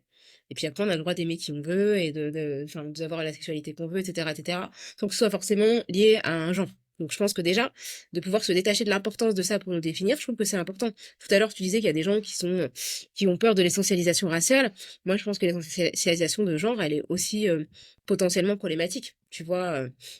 Donc voilà. Et après, la masculinité, pour moi, c'est aussi une construction sociale voilà, en très très grande partie, dans le sens où, en fait, être un homme, c'est beaucoup défini par des attitudes sociales. Et d'ailleurs, c'est intéressant parce que il n'y a pas d'équivalent pour la féminité de émasculer. Donc en fait, c'est un attribut de pouvoir que les hommes ont une très grande crainte de perdre. Et qui qu'on va associer à plein de choses tout à fait diverses. Effectivement, tu as cité les muscles, mais on peut parler des poils, par exemple. Les poils qui sont un attribut qui est considéré comme un attribut masculin. D'ailleurs, quand les colons européens sont arrivés dans les Amériques et qu'ils ont constaté que les populations autochtones étaient très très peu poilues et que les hommes n'avaient pas de poils, ils ont considéré que justement il manquait de virilité. Et ça, c'est super intéressant. Et quand les femmes qui laissent pousser leurs poils sur leur corps, celles qui l'ont, hein, souvent les femmes d'origine européenne notamment, ou du continent méditerranéen, sont considérées comme n'étant pas féminines. Et donc, c'est intéressant de voir que finalement, même cette féminité, elle se construit. C'est-à-dire que pour accéder à cet idéal féminin, tu dois te débarrasser de certains de tes attributs naturels, parce que sinon, en fait, t'es pas vraiment une femme. Et pour être un homme, Mmh. tu dois construire un corps qui correspond à une certaine codification de la masculinité, parce que sinon, t'es pas un vrai homme. Donc en fait, tout ça, c'est extrêmement fragile et on passe beaucoup, beaucoup d'énergie à prouver sa féminité, à prouver sa masculinité parce qu'elles sont de l'ordre de la construction. Et ça évolue au fil du temps. Tu vois, même les critères de beauté, les critères qui vont ancrer la féminité vont évoluer. Il y a des moments où ça va être très, très mince. Donc avoir un corps Mmh. qui ressemble le plus possible à celui d'un enfant. Pas de poils, très menu, Mmh. petite. Enfin, petite, mais pas trop petite non plus. Une voix aiguë, un visage plutôt avec enfin un visage plutôt petit, enfin vraiment avec un corps assez petit, donc quelque chose plutôt qui ressemble à une forme de fragilité. Et en fait, à partir du moment où j'ai fait une entrée sur le muscle, parce que les femmes qui sont très très musclées et très fortes physiquement sont toujours questionnées sur leur féminité. J'ai parlé des sportives comme à l'époque Martina Navratilova, mais plus récemment Amélie Mauresmo, qui dans Les Guignols avait été grimée avec des traits masculins, Serena Williams, qui a été extrêmement critiquée, et plus récemment, lors des Jeux Olympiques de Paris en 2024, Iman Khelif, la boxeuse algérienne, qui a carrément été accusée d'être un homme, parce que elle ne ressemble pas à ce qu'on considère comme une femme. Et donc, tout ça pour dire qu'en fait, le fait de figer la masculinité et la féminité dans des critères un peu arbitraires, les poils, les muscles, les cheveux longs, etc., ça nous place dans une forme de précarité. Et en fait, ça fait que les personnes qui ressemblent pas à ces canons sont harcelées. Iman Khelif, c'est une femme, et elle a été remise en question parce qu'elle était forte physiquement et parce qu'elle n'avait pas les traits physiques que l'on associe traditionnellement aux femmes, alors qu'elle Mmh. est née femme. Enfin, je veux dire, c'est une femme en plus cisgenre, quoi. Donc, je dis pas que les femmes trans sont moins des femmes, mais en l'occurrence, il y avait même pas eu de transition de sa part. Donc voilà, c'est pour ça que ça m'intéresse en fait ces questions-là, parce que je trouve que même les hommes, ça les enferme dans une quête permanente, avec la crainte de tomber de leur piédestal, hein, tout le temps. Ça, c'est marrant parce que tu vois que les critères de beauté masculin, par exemple en Asie, sont pas du tout, sont beaucoup plus féminins entre guillemets, sont pas du tout les mêmes que ce qu'on a chez nous. Mais je voudrais savoir plus en Occident, en tout cas, comment tu interprètes le retour du masculinisme chez une partie des hommes et qu'est-ce que ça implique aussi pour les stratégies de lutte féministe, si ça implique quelque chose, quoi. Mais en fait, à chaque fois qu'il y a un grand mouvement de victoire féministe, il y a un retour de bâton qui avait été théorisé par Suzanne Faludi dans les années 80, qu'elle avait nommé Backlash. Après toutes les Mhm. victoires en fait des années 70 des luttes féministes, notamment aux États-Unis, hein, sa pensée est assez située dans les pays occidentaux. Il y a eu un retour de bâton dans les années 80 avec une vague conservatrice, avec l'élection de Donald Reagan, avec toute une série de productions culturelles qui montraient des femmes accomplies professionnellement, mais qui étaient en fait des femmes horribles, dangereuses. Je pense notamment à ce film, La liaison dangereuse, avec Glenn Close et Michael Douglas, où les femmes c'était Ouais. carrément, enfin la meuf c'est vraiment une femme, c'est carrément une tueuse en fait. Donc c'est cette image Mhm. des femmes active, mais désorientée ou malheureuse ou dure ou dangereuse. Voilà, il y a un retour de bâton et donc une perte de droit, de statut et une perte aussi de légitimité de ces luttes. Et là, on voit que ce qui est en train de se passer, bon, c'est un retour qui est consécutif à cette période. Le masculinisme a vraiment commencé à reprendre le bout de son nez à la fin des années 1980, avec cette tuerie qui a eu lieu à l'école polytechnique de Montréal, où un homme masculiniste a éliminé des femmes polytechniciennes parce que justement elles accédaient à ce savoir universitaire. Et puis effectivement récemment, avec toutes les questions qu'on s'est posées sur le consentement, avec la vague MeToo, on voit qu'il y a vraiment et puis les femmes qui affirment la propriété de leur propre corps et donc le refus d'être attaquées, agressées et de voir leur consentement non considéré, eh bien une crainte pour les hommes de perdre leur assise et donc redéfinissent en fait les codes de la masculinité avec comment dire une définition extrêmement enfin, sommaire, quoi. Vraiment, enfin, moi, quand je regarde les TikTokers masculinistes, qui nous expliquent que les Ouais. femmes sont bêtes, qui sont indignes de conversation, que les femmes au-delà de 30 ans sont périmées, qui nous parlent de body count, et donc nous explique qu'une femme qui a eu trop de relations sexuelles, plus de 2 ou 3 dans sa vie, elle ne valait rien, elle ne vaut rien. On est vraiment sur des considérations, enfin complètement primaires, quoi. Et donc là, oui, pour moi, c'est vraiment ce retour de bâton où en fait les hommes ont le sentiment, à raison, de perdre une partie de leur domination et donc bah, se vengent et essayent de reconquérir le pouvoir perdu, même si on est très très loin de ça. Comment est-ce que tu vois la place de la religion là-dedans, dans ce rapport homme-femme? Parce que la religion peut figer aussi beaucoup de choses, tu vois, et notamment, enfin, c'est pareil dans beaucoup de religions monothéistes, hein, c'est pareil dans le judaïsme, c'est pareil chez les chrétiens traditionnels. Enfin, il y a une vraie différenciation homme-femme avec justement une discrimination organisée aussi des femmes. C'est pareil d'autres vont dire aussi dans l'islam, dans l'hindouisme. Enfin, c'est quasiment partout. Enfin, tu vois, c'est un truc qui a sous différentes formes. Mais tu vois, c'est quelque chose qui fige parce qu'il ritualise. Il y a plein de choses qui sont ritualisées. Comment tu interprètes ça en fait? Quel est le rôle de la religion là-dedans et dans le fait aussi que parfois on a l'impression il y a eu des phases d'émancipation en fait de la femme et qu'il y a parfois des retours en arrière. En fait, la religion, je pense qu'il faut pas la lire en dehors des logiques de domination. Comme on l'a vu tout à l'heure, une religion peut servir aussi bien à émanciper qu'à opprimer. Donc la religion, par exemple, chrétienne, les différentes religions chrétiennes, donc en particulier catholicisme et protestantisme, pardon, pour ce qui est de l'esclavage, c'est dur à dire, quand on parle vite, ont été utilisées pour légitimer l'esclavage. Heu, Aujourd'hui, enfin moi je travaille pour une, université catholique qui s'appelle Georgetown qui est aux États-Unis,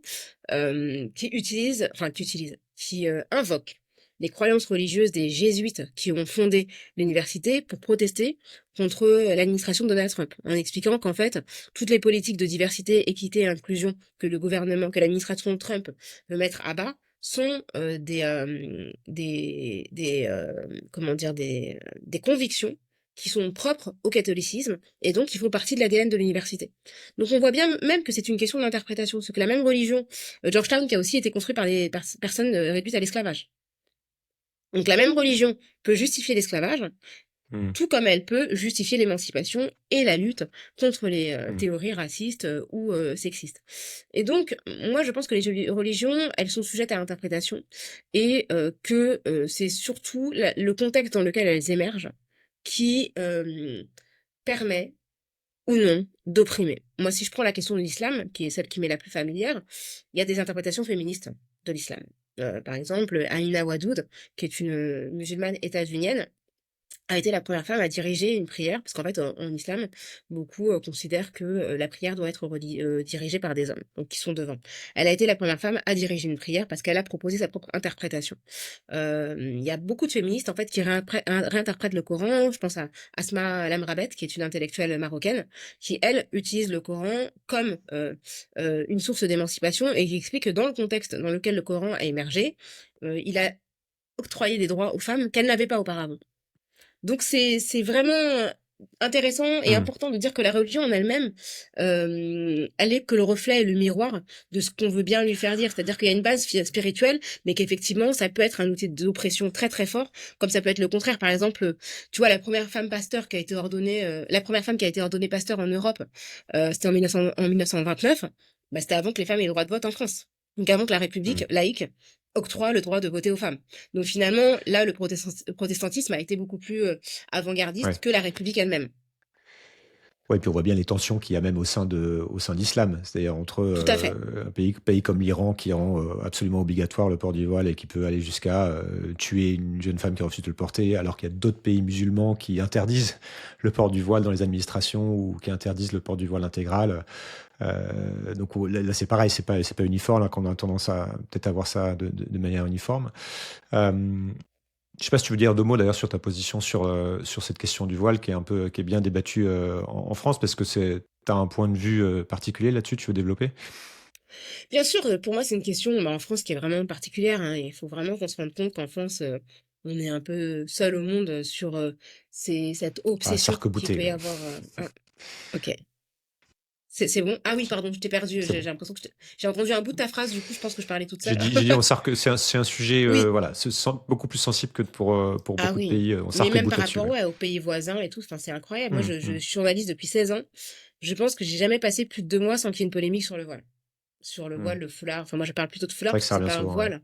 C'est sur la tête, quoi. Là, dernièrement, on a décidé d'interdire aux athlètes de musulmanes de porter un foulard, ce qui me semble quand même plutôt antinomique par rapport à l'émancipation des femmes. Après, Parce que je pense que tu c'est pourrais comme arguer qu'on a une position aussi très particulière par rapport à l'ensemble des pays sur le concept de laïcité, effectivement. oui et non, parce qu'en fait, quand on regarde les débats sur la laïcité de la fin du XVIIIe siècle, par exemple, 19e siècle, pardon, Aristide Briand disait que il s'était beaucoup inspiré de la laïcité mexicaine, qu'il considérait comme étant la plus Ok. aboutie au monde.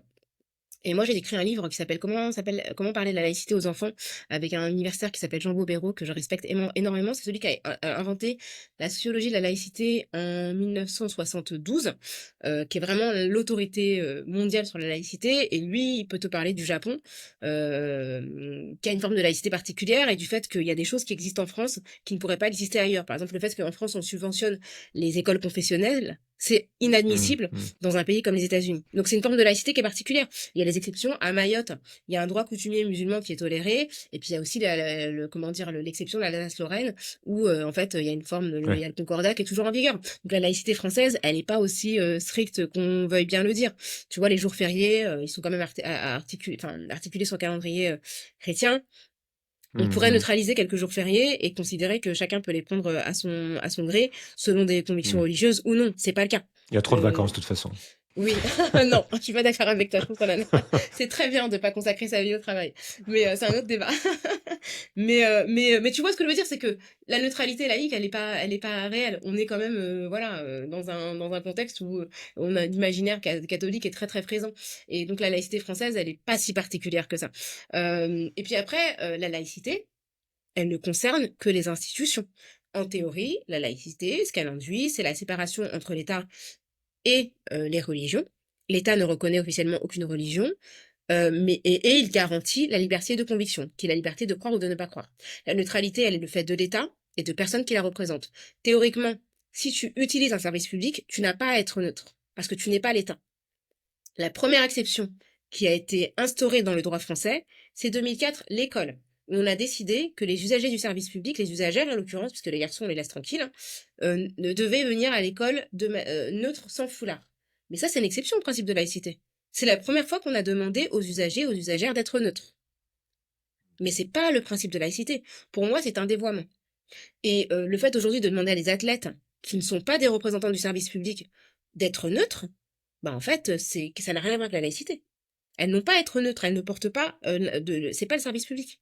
Pendant les Jeux Olympiques, tu vois, le seul pays qui demandait la neutralité de ces athlètes, c'est la France. C'est-à-dire que toutes les athlètes du monde ont pu venir faire leur compétition en France avec des foulards, sauf les Françaises chez elles qui ont été exclues de leurs propres Jeux Olympiques. Moi, je trouve qu'il y a un, il Comment y a un truc qui va t'interprètes pas quand ça? même. Comment Ah bah, pour moi, t'interprètes c'est cette obsession, enfin, sur le, voilà, d'où Pour ça moi, c'est vient? du racisme. C'est clairement du racisme. C'est de l'islamophobie. C'est un héritage qui est lié à la colonisation. C'est quelque chose qui est très très peu connu, mais dans les années 50, les femmes des généraux en Algérie organisaient des cérémonies publiques de dévoilement où elles demandaient aux Algériennes de se dévoiler pour ressembler à la française qu'elle devait être, aux françaises qu'elle devait être. Et il y avait des affiches qu'on peut retrouver en googlant où tu voyais une femme avec et sans voile et il y avait écrit «N'êtes-vous pas plus jolie?» Donc c'est quelque chose, en fait, c'est une forme d'assimilationnisme qui considère qu'il n'y a qu'une seule manière d'être français et qui souhaite que, en fait, les signes qui ne sont pas considérés comme français soient le moins visibles possible parce que, en fait, on veut vraiment gommer tout ce qui est susceptible de ne pas, d'être associé à des cultures qui sont considérées comme extérieures. Et c'est intéressant parce que, tu vois, tu dis qu'il y a une laïcité à la française, mais Mm. tu sais que pendant la guerre, quand il y avait les 2 guerres mondiales, quand on a fait appel à des tirailleurs musulmans, bah, on a bien fait attention à respecter leur régime alimentaire de viande halal. C'est-à-dire que on avait fait en sorte de sacrifier la viande qu'ils consommaient de manière à respecter leur rite. Et ils avaient aussi accès à des gamelles spécifiques qui n'avaient pas été touchées de la viande de porc, etc., etc., pour respecter leurs croyances. Donc pendant la guerre, en fait, la République a su s'accommoder de leurs croyances religieuses pour justement qu'ils puissent s'investir dans l'effort de guerre de manière à ce que ce ne soit pas difficile pour eux.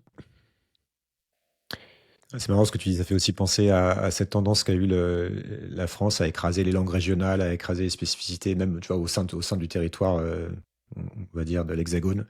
Tout à fait. Euh, C'est la même ouais. logique. Et d'ailleurs, la France ne reconnaît officiellement aucune minorité, ni religieuse, ni ethnique, ni raciale, ni linguistique. Et en fait, du, Mm. du coup, la France a signé des traités internationaux de protection des minorités, mais elle ne peut pas les ratifier.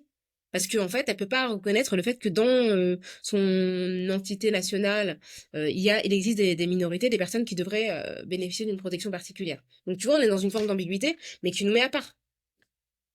Je vais rester un tout petit peu là-dessus, après on ira sur autre chose, mais parce que c'est des questions qui grattent, et puis t'ai souvent entendu débattre de ça, notamment du fait que tu dis que l'État français est structurellement aussi raciste. Je ne sais pas si tu le formules comme ça, mais Mhm. en tout cas, ça peut être interprété comme ça. Ce qui va interroger, parce que certaines personnes vont te dire il n'y a pas de loi raciste.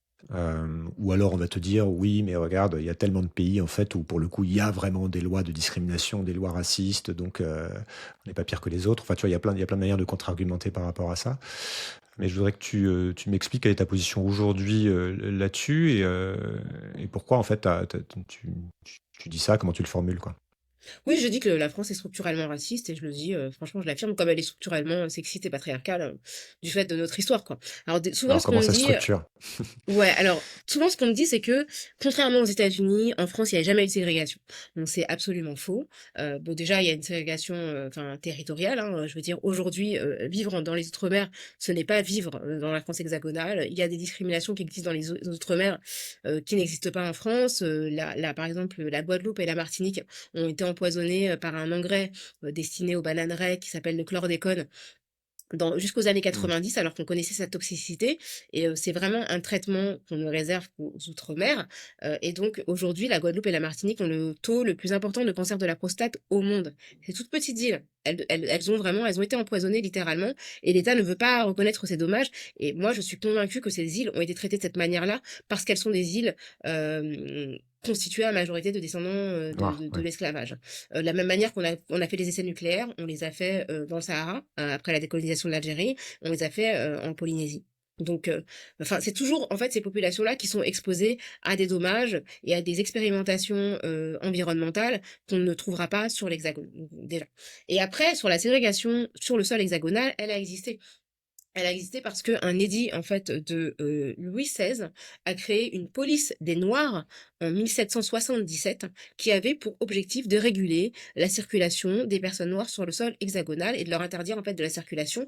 Et donc ces personnes, lorsqu'elles étaient trouvées en circulation sur le sol hexagonal français, elles étaient emmenées dans des centres de rétention qui rappellent quand même des pratiques actuelles. Donc ces pratiques en fait de rétention des personnes qui n'ont pas le droit de circuler sur le sol français, donc c'était racialisé. C'est intéressant, hein, c'était vraiment Hmm. une police des Noirs. Noirs, donc noir, le terme noir, qui était un terme racial. C'est pas une police des esclaves, c'est parce qu'il n'y avait pas d'esclavage sur le sol hexagonal. Donc le terme racial de noir existait dans le droit français, donc il y a un héritage de ça. Et les centres de rétention tels qu'ils existent aujourd'hui, et la police d'ailleurs, telle qu'elle est structurée aujourd'hui, elle est aussi héritière de ces pratiques. Autre chose, la BAC, que l'on connaît aujourd'hui comme étant la police des quartiers populaires et des zones urbaines sensibles, en fait, elle a été créée par un préfet qui s'appelle le préfet je crois que c'est Bolotte ou Bolotte, je ne sais jamais. Donc en tout cas, c'est un préfet qui s'est illustré sous Vichy, qui a poursuivi sa carrière en contrôlant, en réprimant plutôt, de manière très très brutale, les mouvements contre la colonisation en Indochine, puis en Guadeloupe, où il a été à l'œuvre dans la répression d'un mouvement en mai 67 contre l'oppression coloniale, enfin voilà, post-coloniale, on va dire en l'occurrence. Et c'est lui qui a été chargé de créer la police des banlieues dans l'Hexagone. Cet homme qui avait été en charge de réprimer les mouvements colonisés dans les banlieues populaires où il y avait des populations issues de la colonisation, on va dire, qui se sont installées. Et je pense que la manière dont la BAC est structurée aujourd'hui est un héritage colonial. Donc, quand je dis que la France est structurellement raciste, c'est aussi parce qu'elle a des pratiques racistes qui ne sont pas sanctionnées. Par exemple, la Cour de cassation. Pourquoi tu dis avant d'aller sur la Cour de cassation, pourquoi tu dis que structurellement aujourd'hui la BAC a gardé cet héritage? Bah, parce qu'en fait, c'est une police qui est spécifique à certains quartiers où les gens sont majoritairement non blancs. C'est-à-dire que les gens qui sont dans les quartiers populaires, majoritairement non blancs, sont exposés à une forme de police qui n'existe pas ailleurs. La BAC, c'est vraiment spécifique à certains quartiers. Alors, c'est pas explicitement racial, mais les conséquences Hmm. sont raciales, puisqu'en fait, ce sont des populations particulières qui vont être exposées à un type de contrôle policier que d'autres ne vivent pas. Oui, c'est toujours Donc, tu ça vois, qui est c'est pas subtil, officiel parce c'était entre on peut pas le le. mettre Oui, dans le oui. droit, ouais. On peut pas le mettre dans le droit, mais les conséquences, elles sont raciales. Et la France a été condamnée à plusieurs reprises pour des violences racistes. Elle a été condamnée, ça a été un des premiers pays condamnés par la Cour européenne des droits humains en 1999 pour torture, après des sévices sexuels effectués envers un homme d'origine nord-africaine, donc qui avait été reconnu comme raciste. Elle a été condamnée plusieurs fois par la Cour européenne des droits humains, et elle a été condamnée par propre cour de cassation pour faute lourde après des contrôles au faciès. Elle a été condamnée par la suite en 2021 ou 2022 pour des contrôles au faciès qui ont été effectués contre des mineurs, des lycéens à la gare du Nord. C'était la cour d'appel de Paris, pardon. Et ces Mm. décisions, elles sont très peu connues. Ça veut dire qu'il y a des cours, donc une cour suprême, en tout cas une cour, voilà, la plus haute cour qui a condamné l'État. Et qu'est-ce qui s'est passé après? Rien du tout. Absolument rien. Mm. Donc ça veut dire que, en fait, notre cour de cassation reconnaît que l'État commet des fautes lourdes en discriminant des citoyens français. Donc ça veut dire que c'est reconnu sur le plan de la justice. Et il n'y a aucune conséquence, aucune disposition n'est prise, aucun changement politique, aucune loi, rien. Donc cette structure raciste, parce que ce sont des institutions de la République la police, elle a été condamnée plein de fois, dénoncée par Amnesty International, dénoncée par Human Rights Watch, dénoncée par le Défenseur des droits, dénoncée par la Cour européenne des droits humains, par la Cour de cassation. Donc la police, elle a des pratiques racistes en France. Donc la police, c'est quand même une institution de la République, et rien ne se passe. Aucune disposition n'est prise. Donc oui, pour moi, il y a une structure qui est notamment perpétuée, il y a une structure, il y a du racisme qui est notamment perpétué par la police et qui n'est pas du tout endigué, aucunement. Mm. Donc c'est en ça que je dis oui, il y a un racisme Tu peux dire structurel. que tu peux dire qu'il y a aussi une violence policière généralisée qui a touché les gilets jaunes. Donc mais oui, je vois ce que tu veux dire. C'est-à-dire ça se Mais confond. la violence des gilets jaunes, en fait, ce qui est intéressant, c'est qu'elle touchait les gens de banlieue pendant très très longtemps, et en fait, tout le monde Mhm. trouvait ça normal. Et c'est qu'en fait, quand ça a touché les gilets jaunes, qu'on s'est rendu compte que c'était gratuit aussi pour les gens de banlieue. Et en fait, ce que je constate, c'est que toutes les pratiques policières de violence, elles sont systématiquement expérimentées, soit dans les quartiers populaires, soit dans les territoires d'outre-mer, avant de rejoindre les centres-villes. Donc tout ce qui se passe en manif sur des populations à majorité blanche, en fait, ça commence en banlieue, ça commence dans les outre-mer, et donc il faut regarder ce qui se passe là-bas, parce qu'après, ça s'étend sur la majorité de la population. D'ailleurs, c'est parti en vrille à partir du moment où la BAC est intervenue dans les gilets jaunes, je crois. Absolument. Euh, euh, Je voudrais revenir un petit peu sur le féminisme. Après, on reviendra sur la question société aussi. Qu'est-ce qu'on fait de tout ça et comment on y va ensemble. Mais le travail, et notamment le travail du soin, le travail domestique ou le travail du sexe, sont au cœur de plusieurs entrées dans ton livre. Et tu parles de métiers dévalorisés, assignés, souvent occupés d'ailleurs par des femmes racisées ou des femmes précaires. Est-ce que est-ce que tu dirais que le féminisme, en fait, a parfois trop mis de côté, enfin trop mis l'accent plutôt sur les symboles, c'est-à-dire la visibilité, la représentation, au détriment de cette réalité matérielle? Et comment est-ce qu'on politise, en fait, concrètement, ces formes de travail invisibilisées? Pourquoi tu insistes là-dessus? Bah, c'est important. Alors, il y a plusieurs questions dans ta question. Je vais essayer de répondre à tout. La question du travail, hein. Ce qu'on considère comme travail, en fait, c'est le travail salarié. Travail rémunéré, le travail qui fait l'objet d'un contrat et qui est d'un bulletin de salaire. Ou, voilà, ou d'un contrat, en tout cas, contractualisé pour les professions libérales. Et le travail non rémunéré est complètement invisible. Le travail domestique, qui encore aujourd'hui dans les foyers hétérosexuels en France, est effectué à plus de 75% par les femmes. Pourtant, c'est un travail qui a une valeur économique et qui permet aux hommes de gagner de l'argent en ayant un travail contractualisé et rémunéré. Ce travail-là, il a été théorisé notamment par Christine Delphi en France. Bah, c'est un travail qui devrait faire l'objet d'une quantification économique. C'est un travail qui est invisible et qui est aussi, possible par une charge mentale qui induit toute la logistique qui permet aux femmes de prendre en charge, en fait, tout ce qui permet, à la société de fonctionner. L'éducation des enfants, le fait d'entretenir le foyer, le fait de prendre en charge le soin de tout le monde, de connaître, les dates de vaccins des uns des autres, enfin voilà, ce qu'on constate, c'est que en fait, l'espérance, de vie, des hommes mariés est plus importante que celle des hommes célibataires. En revanche, les femmes célibataires, elles vivent beaucoup mieux que les femmes mariées, quoi. C'est-à-dire, elles sont plus heureuses et elles vivent mieux. Enfin, donc, en gros, les hommes mariés, en fait, ils ont la chance d'être pris en charge par des femmes qui vont se préoccuper de leur santé, qui connaissent les moindres détails de leurs problèmes de santé, alors que les femmes mariées, personne ne s'occupe d'elles. Enfin, je parle dans les couples, encore une fois, dans les couples hétérosexuels. Et souvent, célibataires, elles sont souvent plus heureuses et plus épanouies. Les célibataires sans enfants, c'est le groupe humain le plus heureux et le plus épanoui, selon certaines études. Donc, oui, ce travail domestique, c'est un travail important qui devrait être quantifié et rétribué. Et donc, ouais, le travail du soin que prennent en charge les femmes, c'est un travail extrêmement important. Et dans tout ça, il y a aussi cette question du travail qui est délégué. C'est-à-dire que si les femmes privilégiées travaillent moins, dans la sphère domestique, souvent, c'est pas parce que les hommes ont pris en charge leur travail, parce qu'elles peuvent le déléguer à d'autres femmes. C'est ce que je disais un petit peu au début, qui sont moins privilégiées, qui elles vont se retrouver à être femmes de ménage, payées mais très peu, ou nounous, etc., etc. Les nounous, les femmes de ménage, c'est quasiment toutes des femmes étrangères, beaucoup Mhm. d'entre elles sans papier, donc en situation administrative précaire, et donc qui peuvent faire l'objet d'abus. Mhm. Par ailleurs, notre émancipation, elle est aussi liée à une forme de consommation. Par exemple, je parlais de la fast fashion, mais voilà, quand on achète des t-shirts à 10 euros, bah, c'est qu'ils ont été dans la chaîne, il y a des gens qui ont souffert, c'est sûr et certain. Et donc, ça veut dire que il faut s'interroger en fait sur les conséquences de notre émancipation. Si on peut aller tranquillement manifester pour plus de représentation, au détriment de qui ça se fait. Et donc, la représentation, c'est important. Bien sûr que c'est important symboliquement, et je dis pas qu'il ne fallait pas le faire. Mais quand on fait une loi pour avoir plus de femmes au CAC 40, je veux dire, à qui ça bénéficie en fait? Ça bénéficie à ces femmes qui sont potentiellement des femmes enfin, plus de femmes, pardon, dans les conseils d'administration. Donc ça bénéficie à ces femmes qui sont susceptibles d'intégrer des conseils d'administration, mais ça reste quand même extrêmement mineur par rapport à la majorité des femmes. Et c'est pour ça que je pense que il faut mettre les femmes des marges au centre et leurs préoccupations marginales au centre, parce que l'émancipation des femmes les plus exploitées, ça va bénéficier à toutes les femmes. Alors que l'émancipation, en tout cas la libération des femmes qui sont déjà privilégiées, ça bénéficie pas à tout le monde. Je veux dire, l'idée, c'est pas de faire des femmes euh, déjà bourgeoises des hommes blancs comme les autres. Ça ne sert à rien aux autres.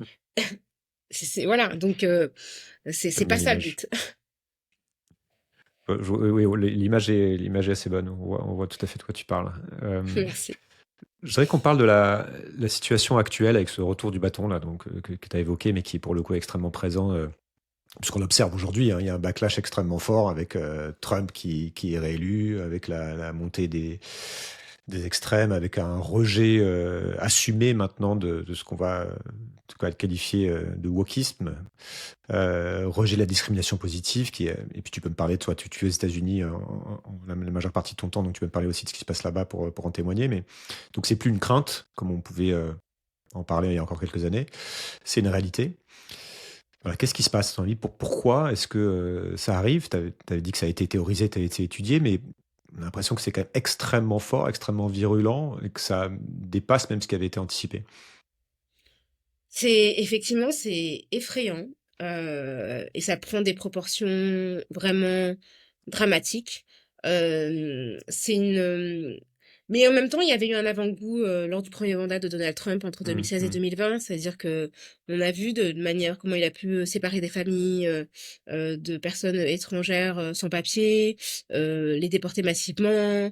De On a meilleur, vu ouais. comment il a transformé effectivement la composition de la Cour suprême, qui immédiatement, en fait, très très rapidement, a remis en question l'accès au droit à l'avortement. Comment des personnes, en fait, des femmes ont été mises en danger sur le plan de leur santé parce qu'en fait, les femmes qui font des fausses couches ne peuvent plus être accompagnées médicalement parce que les équipes médicales peuvent être accusées d'avoir, comment dire, d'avoir effectué un avortement clandestin. Donc oui, c'est terrifiant. Il y a plusieurs facteurs qui peuvent l'expliquer. C'est ce backlash que j'ai expliqué, que j'ai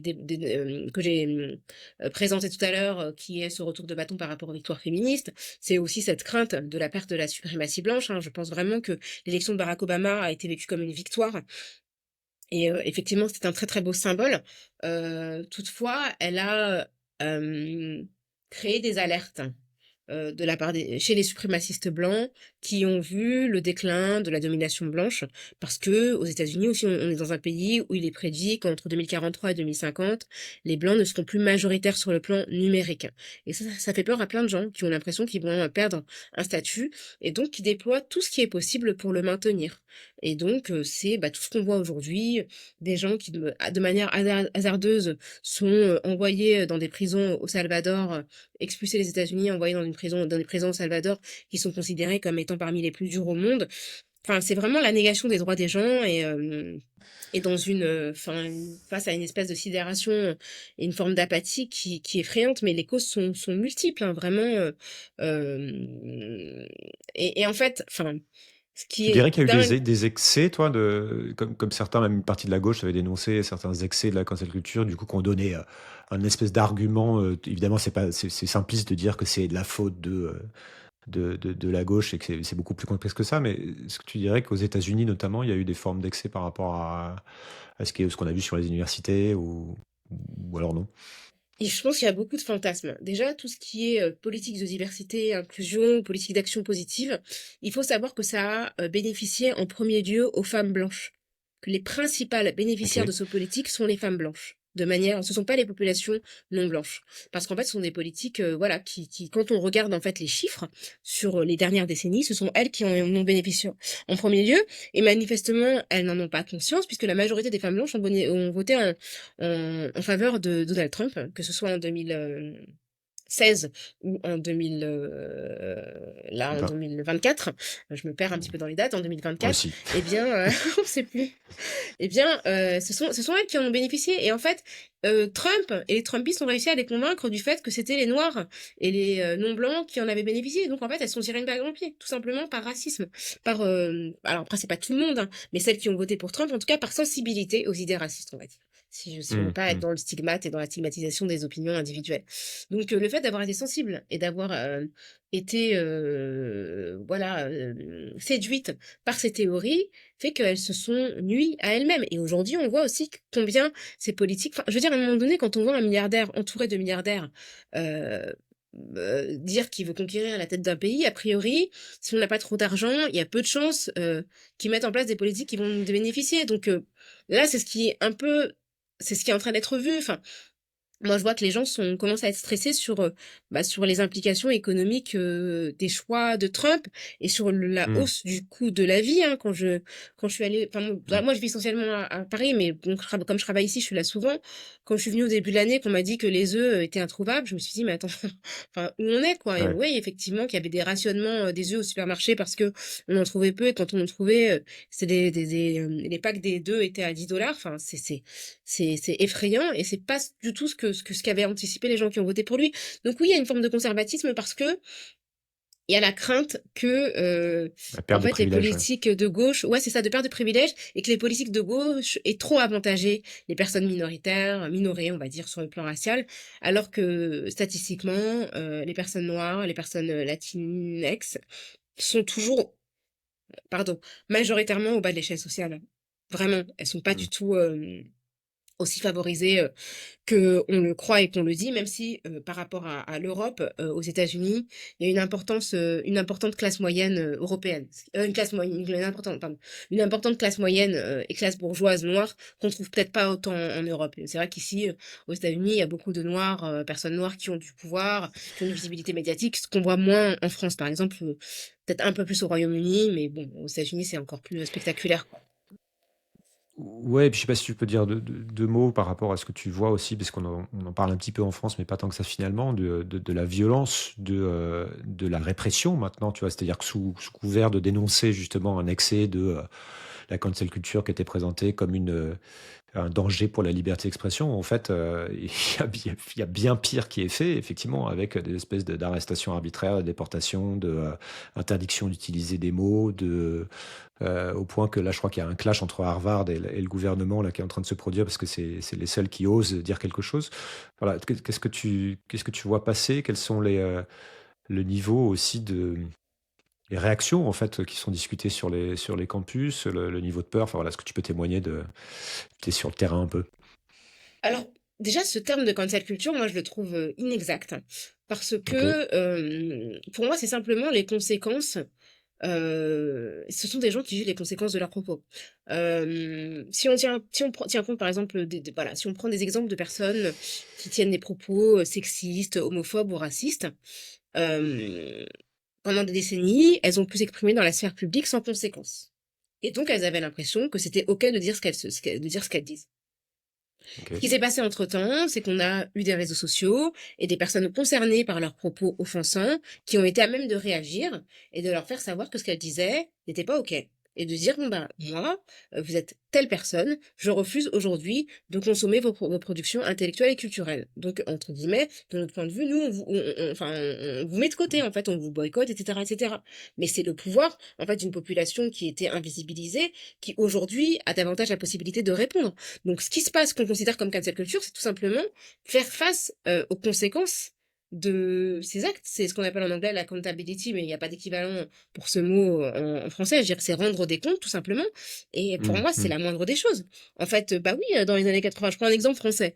Dans les années 80, Michel Leb, il faisait un sketch qui s'appelait l'Asiatique, qui était absolument euh, grotesque et raciste, avec un chapeau conique, avec vraiment des imitations, des yeux considérés comme asiatiques super racistes, enfin vraiment c'était honteux. Il faisait pareil, il imitait les Africains de manière simiesque, etc., etc. Moi, dans les années 80, j'étais petite, hein. Mes parents n'avaient pas accès à la sphère publique. Il se trouve qu'aujourd'hui, des personnes comme moi, on est des adultes, on peut lui faire savoir qu'on n'est pas content. Lui, il a l'impression que tout à coup, il est annulé, il est boycotté, mais en fait, c'est juste que il est face à des gens qui peuvent lui répondre directement et que ce qu'il Ok, fait n'est intéressant. pas OK. Donc voilà pour la cancel culture. Et du coup, en fait, quand on parle de cancel culture, alors que les seules choses que je vois annulées, ce sont surtout les productions culturelles progressistes, moi, les livres qui ont été interdits, c'est de la part d'États conservateurs. Il y a plein d'écoles où des livres sont interdits, et les livres, c'est des livres de Toni Morrison, qui est quand même prix Pulitzer, des livres... Enfin, je sais que Julianne Moore a fait un livre sur les taches de rousseur, qui fait partie des livres interdits. Julianne Moore, pardon, l'actrice Mm. hollywoodienne, qui est interdit. Enfin, toutes sortes de livres sur le genre, sur les questions raciales, sur les LGBTQI, parfois des livres qui semblent vraiment inoffensifs sont interdits. Pour moi, c'est ça la cancel culture, en fait. C'est ça la Ah bah cancel aujourd'hui, culture. puis ça se lâche, ouais, pour le coup, avec les listes C'est de ça. mots interdits, etc. Oui. Et ça avait commencé avant la réélection de Donald Trump. Ça a commencé dans les États du Sud, notamment en Floride, sous Biden, Ouais. sous Donald Trump, sous le premier mandat de Donald Trump. Et ça, c'est une cancel culture qui n'est jamais nommée telle quelle, alors qu'elle a vraiment des effets concrets où en fait on a des enfants qui sont privés d'accès à une production intellectuelle internationale. Donc ouais, moi je trouve que non, la gauche n'est pas allée trop loin. Si elle était allée trop loin, bah, tout le monde Mm. aurait accédé à des droits égaux. Or, c'est pas le cas. Et sur l'autre partie de ma question qui était sur voilà, par rapport à ce qui se passe aujourd'hui, chaque jour, avec cette espèce de nouvelle loi, ouais. Bah, en fait, bah, ce qui est vraiment frappant, c'est de voir leur multiplication et combien elle entretient une forme de sidération et une incapacité en fait à formuler une réponse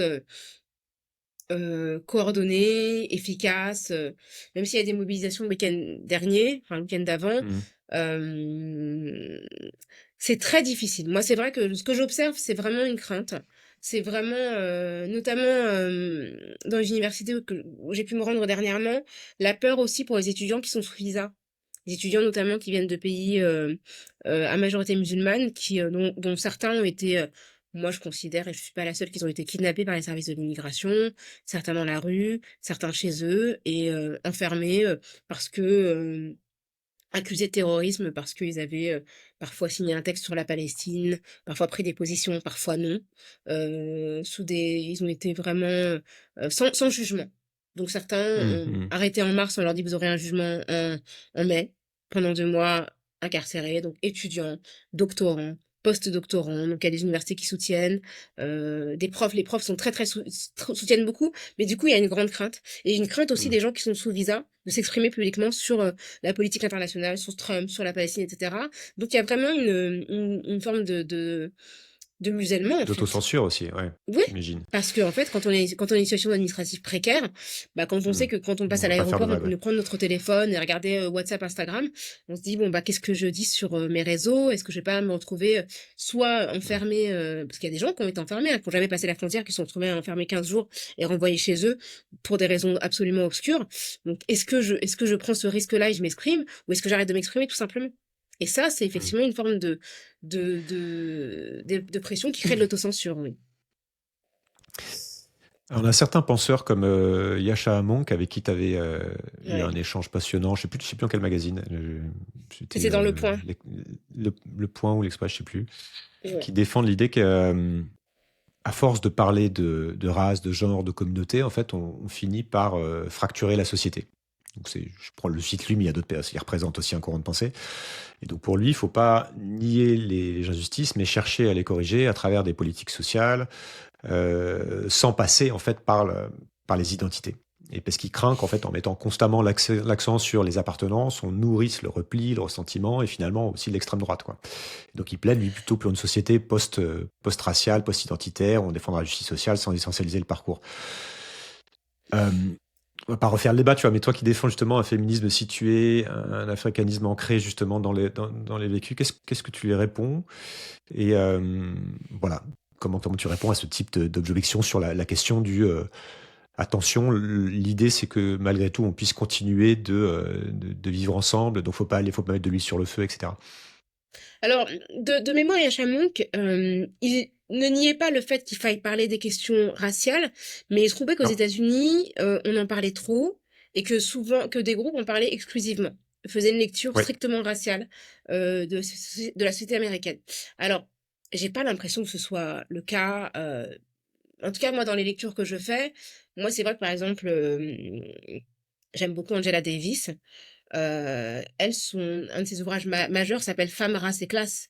Elle est marxiste, elle est communiste depuis toujours, et pour moi c'est une féministe qui a une lecture décoloniale du féminisme, mais qui vraiment articule sa pensée autour de toutes les logiques de domination. Elle prend la parole sur les droits des personnes trans notamment. Elle est végane, donc elle parle aussi de la condition et de la souffrance animale. Moi, je trouve qu'elle a plutôt une lecture à 360 degrés et c'est plutôt de ce genre de lecture que je m'inspire. Et les personnes que je mhm, lis me semblent pas avoir une lecture aussi restrictive. Puis après, si on doit parler de la France, question raciale, on n'en parle pas du tout. Honnêtement, on peut pas dire qu'on en parle excessivement en France, c'est plutôt un impensé. Je trouve qu'on est plutôt dans le mhm, déni en mhm. France, où on va plutôt nous dire, ah mais nous, on n'est pas les États-Unis, on est universaliste, on n'a pas ces questions-là, historiquement, on n'est pas pareil, alors que bah, on n'est pas les États-Unis, mais on est en Amérique, hein. On est en Guyane, on est en Guadeloupe, on est en Martinique, donc Oui. on est dans les Amériques pour des raisons d'esclavage et de domination. Et donc, moi, j'ai l'impression qu'en France, on est plus dans le déni et que on parle beaucoup de l'économie, de la classe sociale, mais qu'on a du mal à y associer d'autres questions. Et puis, C'est vrai que le dire ça multiculturel est quand même vachement un impensé, quoi. C'est complètement, de fait, en fait, on est devenu une société multiculturelle, multiethnique, mais c'est un peu mis sous le tapis, quoi. C'est pas, en tout cas, complètement, la c'est question n'est pas complètement posée. Ouais. invisible. C'est complètement invisibilisé. Il y a le caractère multiculturel de vraiment de la France hexagonale, une ville comme Paris qui est une des villes les plus multiculturelles Oui, d'Europe. Et puis la France dans ses outre-mer. Je veux dire, une personne française de Mayotte, c'est pas une personne de Guyane, c'est pas une personne de Bretagne. Et on est tous français, mais culturellement, on n'a pas exactement les mêmes choses. Il y a des langues qui sont différentes, des convictions qui peuvent être différentes, et puis un contexte environnemental qui n'est pas le même. Donc on est de facto un pays multiculturel. oui, alors après, tu peux dire ça dépend des régions, c'est plus dans les villes que dans les Bien campagnes. sûr. Donc il y a beaucoup de gens qui perçoivent pas ça et pour Mmh. qui c'est pas du tout encore une réalité. Oui, Il y a mais bon, aussi cette difficulté-là. je veux bien, mais la première, la locomotive de l'industrie musicale française, c'est le rap.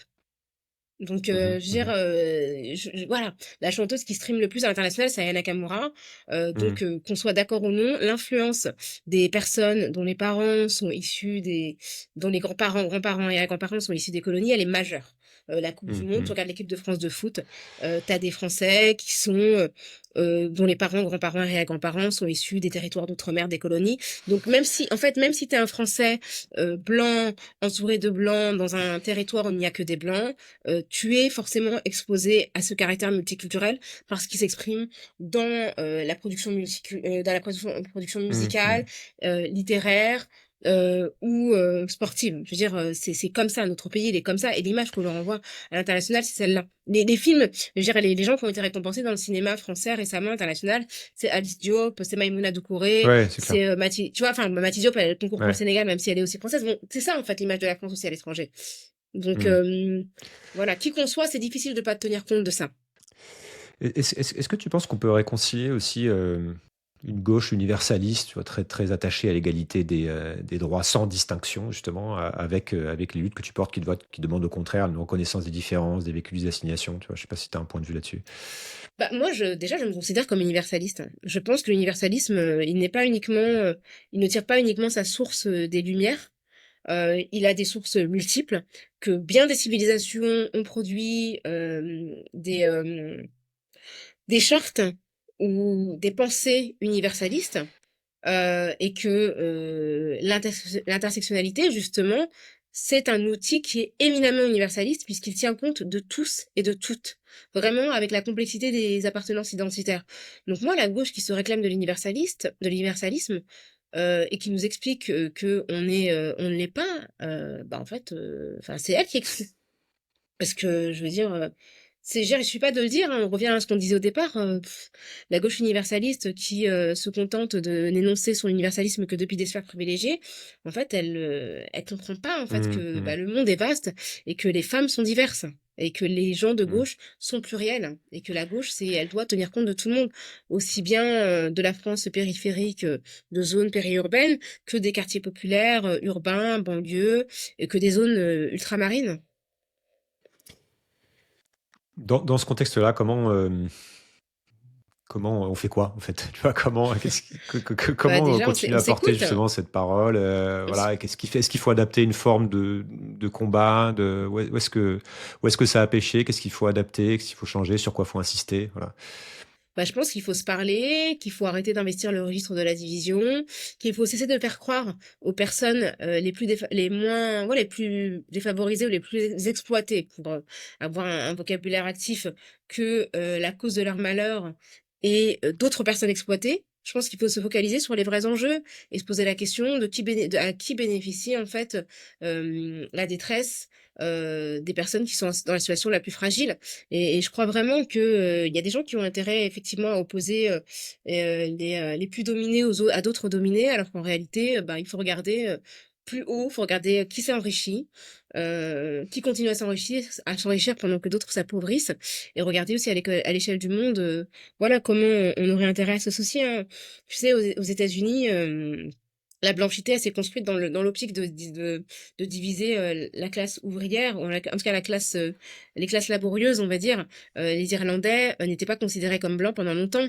Ils sont devenus OK. blancs bah, parce que c'était bien qu'ils soient blancs pour pas s'unissent avec les Noirs.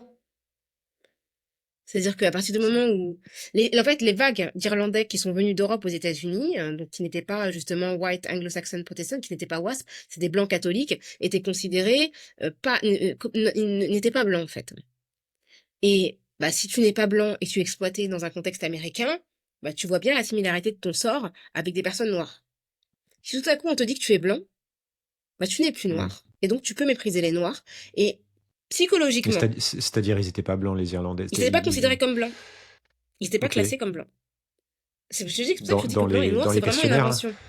Oui, alors, je pense que le recensement n'était pas aussi explicite à l'époque, mais il n'avait pas ce bénéfice de la blanchité. C'est pour ça que je te dis que le OK. blanc, c'est vraiment une construction sociale. Les gens sont blancs en fonction des circonstances. Mais tu vois, on peut prendre l'exemple des juifs, hein. Les Mmh. juifs, Mmh. ils sont blancs parfois, parfois ils sont pas blancs, quoi. Mais en vérité, historiquement, ils sont pas blancs. Quand tu vois ce qui leur est arrivé avec l'Holocauste et la Shoah, justement, ils ont été classés dans des populations. Bah, la race aryenne, c'est une certaine conception de la blanchité qui D'accord, exclut OK. justement les populations juives. Je Et donc la frontière de qui est blanc, elle varie en fonction des intérêts et des volontés d'extermination des uns et des autres. Et donc dire aux Irlandais qui sont blancs, c'est les diviser de populations dont ils auraient pu être solidaires et avec lesquelles ils auraient pu s'unir pour demander de l'égalité. Tu vois? Et donc d'une certaine manière, quand l'extrême droite dit à des personnes blanches que leur problème, ce sont les immigrés et tous ceux qui leur ressemblent, mais en fait, elle leur confère un salaire intellectuel, celui de la blanchité, qui les empêche de voir ce qu'elles ont de commun avec des gens qui sont exploités comme eux. Parce que, OK. parce que même si même si le RN te parle des immigrés, tu sais que inconsciemment, on pense aux gens qui sont pas blancs. C'est pas seulement une Mmh. question de statut, c'est que les gens, Mmh. tu vois, ils vont tenir des propos racistes, y compris sur des gens qui sont français depuis plusieurs Mmh. générations. C'est pas tant l'immigration la question que les gens qui ne sont pas, qui sont musulmans, qui sont pas, voilà, qui ne s'intègrent pas entre guillemets, etc., etc. Et donc, quand tu donnes cet avantage psychologique à des gens, tu les empêches de voir leurs intérêts de classe. OK, c'est clair. Merci. Je sais que c'est Trois, pas der- évident. trois der- J'espère que je suis parvenue à être un peu claire parce que c'est Non, non, pas, non, mais j'ai du mal à formuler parfois les choses un peu, ouais, clairement. non, mais déjà, c'est pas des sujets toujours simples, hein. Ouais, c'est vrai. Il y a beaucoup de vocabulaire, beaucoup de concepts. Faut déjà avoir une culture de base pour en parler. C'est aussi pour ça, d'ailleurs, beaucoup de gens n'osent pas y aller, hein, parce Euh, on a peur de se faire reprendre sur les mots et tout, sur les concepts. Mais oui, je vois bien cette stratégie aussi qui opère aussi aux États-Unis. C'est-à-dire que Tout à fait. tu as toute une classe pauvre, blanche pauvre, euh, dont on ne va pas résoudre les problèmes économiques, mais c'est beaucoup plus simple de leur dire on vous reclasse, on vous redonne une partie de vos privilèges via voilà, votre identité raciale ou ethnique, quoi. Absolument. Sans avoir à Et tu traiter le remarqueras, problème économique de fond qui est beaucoup plus complexe à résoudre quelque part. exactement, tu vois, bah et dans un cas, c'est Donald Trump qui est milliardaire, accompagné d'autres blancs milliardaires, mais en France, Mm. c'est une Marine Le Pen qui est issue de la bourgeoisie, qui a grandi dans un château, qui fait croire qu'elle est issue des classes populaires en parlant vrai, en mettant des stories sur Instagram où elle chante du Dalida, alors que c'est une grande bourgeoise en fait. Tu Mm. vois, et du coup, elle arrive à faire croire à une forme de proximité avec des gens qui sont pauvres, avec lesquels elle n'a rien à voir et dont les intérêts n'ont rien à voir avec les siens. Quand on regarde ce que vote le RN sur le plan de l'égalité salariale, de l'augmentation du SMIC, etc., ils vont toujours voter dans le sens de l'intérêt des gens qui ont le plus d'argent. Mhm. Mhm. Ok, non, c'est clair. Trois dernières questions. Si tu étais président de la République ou en situation de pouvoir, on ne sait plus trop où à quel endroit se joue le pouvoir, enfin, on va dire que le président a encore du pouvoir en France, quelle serait sur quoi tu travaillerais, la première mesure symbolique ou concrète que tu prendrais pour favoriser, voilà, tes sujets? Bah, je pense que si on est dans du symbolique, euh, j'aimerais que l'État reconnaisse officiellement ces violences passées et présentes sur les populations minorées, que ce soit les femmes ou les populations colonisées. C'est-à-dire qu'il y ait une vraie qu'on s'asseye et qu'on soit sincère, qu'on se regarde en face et qu'on reconnaisse les choses. Et quand je dis ça, je me place vraiment pas sur un terrain moral. Je me place vraiment sur un terrain politique. C'est-à-dire qu'il s'agit pas de s'auto-flageller en disant on est méchant, on est gentil. Ça, c'est vraiment, la morale, ça appartient plutôt à la sphère religieuse pour moi. Il s'agit vraiment de dire concrètement, on a exploité, on a dominé, ça a coûté ça et ça à tel type de population, et donc aujourd'hui on va réparer. Et donc la réparation, elle n'est pas forcément matérielle, hein, elle peut l'être, mais elle peut être aussi symbolique par la production d'œuvres culturelles, par la production muséale, etc., etc. Reconnaître aussi la manière dont les femmes ont été spoliées et reconnaître le travail des femmes et le travail gratuit qui est effectué par les femmes. Et donc parvenir à rétribuer les femmes pour toute la contribution qu'elles font, directe ou indirecte, au fait que la société tourne fonctionne et au fait qu'elles prennent en charge le soin de nombreuses personnes à leur propre détriment. Et donc reconnaître les violences d'État, c'est aussi reconnaître les violences médicales à l'égard des femmes, les violences obstétricales, le fait que la médecine soit pensée pour le confort des médecins, un confort masculin, et au détriment de la santé féminine. Donc vraiment, il y a plein de, tu vois, il y a plein de mots qui frappent majoritairement les femmes, qui ne sont pas pris en compte, qui ne sont pas soignés. Il y a plein de personnes non blanches qui ne sont pas crues lorsqu'elles consultent les espaces de soins. Parce que voilà, il y a dans le monde médical, par exemple, ce qu'on appelle le syndrome méditerranéen, qui laisse croire que les femmes, notamment d'origine nord-africaine, exagèrent quand elles disent qu'elles sont malades, donc on pense qu'elles prétendent. Et il y a aussi des croyances qui laissent entendre que les personnes noires sont moins sensibles à la douleur. Donc ça veut dire que notre souffrance en fait est moins prise en considération. Et donc quand on a mal, on dit bah c'est pas grave, voilà. Sauf qu'en fait Mm. la souffrance est réelle.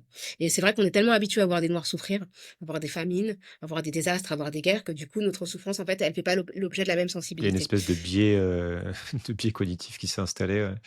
Complètement. Et qui Ok. rend insensible. Et donc, du coup, reconnaître ces violences-là, c'est aussi mettre en place des moyens pour que ça cesse. Et donc, faire aussi, peut-être comme en Espagne, mettre vraiment 1 milliard d'euros sur la table pour mettre fin aux violences patriarcales, comme ça a été fait en Espagne. Et vraiment mettre de l'argent pour que les violences cessent. Ouais, j'allais te demander, du coup, question bonus avant les deux autres, sur est-ce que tu as des exemples de pays qui ont une situation un peu similaire à la France, c'est-à-dire devoir apprendre à gérer justement une société, j'allais partir sur le côté multiculturalisme assez nouveau, mais pour les femmes, c'est pas nouveau, qui font, qui font bien les choses. Est-ce qu'il y a des Euh, benchmarks, comment dire, je des pense best qu'il n'y a practices? aucun pays qui fait bien, mais peut-être qui fait des choses intéressantes, comme le Canada, qui reconnaît vraiment son caractère multiculturel. C'est intégré à la Constitution depuis le début des années 70. Alors après, dans le Canada, il y a le Québec qui résiste un peu et qui a tendance à un peu trop imiter la France pour asseoir sa singularité culturelle. Donc c'est pas forcément le meilleur exemple. Mais le Canada en général, je trouve qu'il y a des choses intéressantes, même si la manière dont les populations autochtones ont été exploitées est absolument horrible et désastreuse Mmh. et qu'on reconnaît peu à peu ce mal qui a été fait. Mais voilà, nous on a des, par exemple en France, on a des populations autochtones en Guyane. On n'en sait rien, on connaît pas, on n'en parle pas, on sait même pas comment ça s'appelle. Enfin, c'est genre Mmh. le silence radio. Donc peut-être qu'on pourrait s'inspirer un petit peu de ça et de multiculturalisme, le fait de voilà de ça. Je trouve que c'est reconnaître les langues régionales, leur donner une Ouais. place. Tu vois, je pense que ça peut être important, intéressant. Enseigner l'histoire des Outre-mer. Euh, Après, on voit qu'il y a un qui truc à connaît inventer, l'histoire, hein, ouais, parce que c'est ça. ça a l'air quand même globalement partout compliqué, partout où on Bien regarde. sûr, mais je pense que si on pioche, il y a des choses qui peuvent être Ouais. intéressantes. Tu vois, par exemple, au Royaume-Uni, en Angleterre, pour les BAFTA, depuis quelques années, en fait, si un film C'est les Césars, les ne... Oscars, quoi. Ouais. Ouais, voilà, c'est ça. Si un film ne tient pas compte n'a pas dans sa composition au niveau du staff technique, au niveau de la représentation, etc., n'a pas ce qu'ils appellent la diversité, n'a pas de diversité, en fait, il peut pas concourir aux catégories reines. Donc ça veut Ok. pas dire que t'as pas le droit de faire de films tout blanc, enfin voilà. Mais si tu le fais, bon, tu auras peut-être pas de BAFTA. Et du coup, je trouve que c'est une manière intéressante d'encourager à se dire bon bah finalement, oui, être noir, être d'origine indienne, ça veut pas forcément dire quelque chose dans une histoire. Donc on peut réfléchir à des histoires qui mettent en place des gens divers. Et c'est vrai quand tu regardes le cinéma ou la fiction britannique en général. On est très très loin de ce qu'on peut voir en France. Hein. Moi, franchement, Mmh. il y a des séries enfin des séries françaises que j'adore, mais qui me font mal au cœur en fait. Parce que je me dis, mais en fait, j'ai l'impression de vivre dans un pays où je n'existe pas. Ouais, c'est ça. Comment, Ouais. enfin, je veux dire, ça me fait vraiment, en fait, ça me fait mal, vraiment physiquement. Je me dis, mais comment en 2024-2025, on peut produire des séries où en fait, des gens comme moi n'ont absolument aucune existence? C'est incroyable. Enfin, pour moi, c'est vraiment fou. Donc voilà, réfléchir aussi à ça. Ou si, après, sur les questions de genre, je pense que ce qu'a fait l'Espagne en mettant vraiment beaucoup d'argent pour faire reculer les violences sexistes, c'était vraiment intéressant. Et c'était dans les années 2000, je crois déjà. Et puis la Finlande, sur la question, enfin la Finlande, je trouve que sur la question de genre, c'est super intéressant. De manière générale, les pays du nord de l'Europe, sur la question de la répartition des congés parentaux, Mmh. voilà, une inspiration vraiment super forte. Mais la Finlande, tu vois, le gouvernement finlandais qui était à l'époque de Sanna Marin, qui était majoritairement, donc, qui était première ministre, et qui était majoritairement composé de femmes, bah, c'est hyper intéressant, tu vois. Donc voir ce qu'ils ont fait pour que ce soit possible. Et voilà, parce que malgré tout, Macron, bon, on a eu un jeune président, mais c'était franchement autour de lui, c'est un boys club. Et ça l'a toujours Mmh. été. Dès le Mmh. confinement, dès la crise du Covid, tu voyais que la cellule de crise était composée d'hommes. Et en fait, dès que ça Mmh. devient sérieux, ben, on se ressent sur les hommes. Donc oui, je pense qu'il y a encore des choses à réfléchir et on peut s'inspirer de plusieurs C'est pays. clair. Un conseil, pratique Et pour celles et ceux qui nous écoutent? pardon, en termes de pays, c'est vrai que j'ai pas cité beaucoup de pays occidentaux, mais je pense que moi je suis originaire du Sénégal et je pense que c'est un pays qui est intéressant.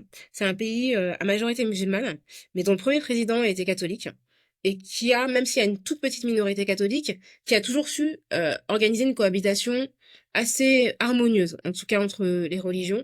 Et je trouve que c'est intéressant qu'une majorité de musulmans ait pu désigner comme premier président de la République une personne qui n'appartient pas à leur groupe ni ethnique, parce que la majorité en fait appartient à un autre groupe, le groupe ethnique de l'ancien président, donc Léopold Sédar Senghor. Moi, en tout cas, il y a des choses que je vois au Sénégal que je trouve intéressantes. Après, il y a plein de choses qui font pas, hein, enfin voilà. Mais bon, on a un nouveau président qui, en tout cas, risque de faire changer les choses sur le plan de la domination postcoloniale, même si sur le plan du genre, je pense qu'il y a des choses qui, voilà. Mais voilà, je pense qu'il y a des pays africains sur lesquels on peut regarder des choses. Voilà. Et après, pardon, tu m'as posé une question que j'ai pas complètement Non, écoutée. non, c'est un conseil pratique, en fait, pour celles et ceux qui nous écoutent. Qu'est-ce qu'on peut faire de tout ça, concrètement? Comment on s'empare de ça? Voilà. Des petits Bah, tips, je vais essayer de donner on ça. écoute. Moi, je pense que l'humilité, c'est la clé.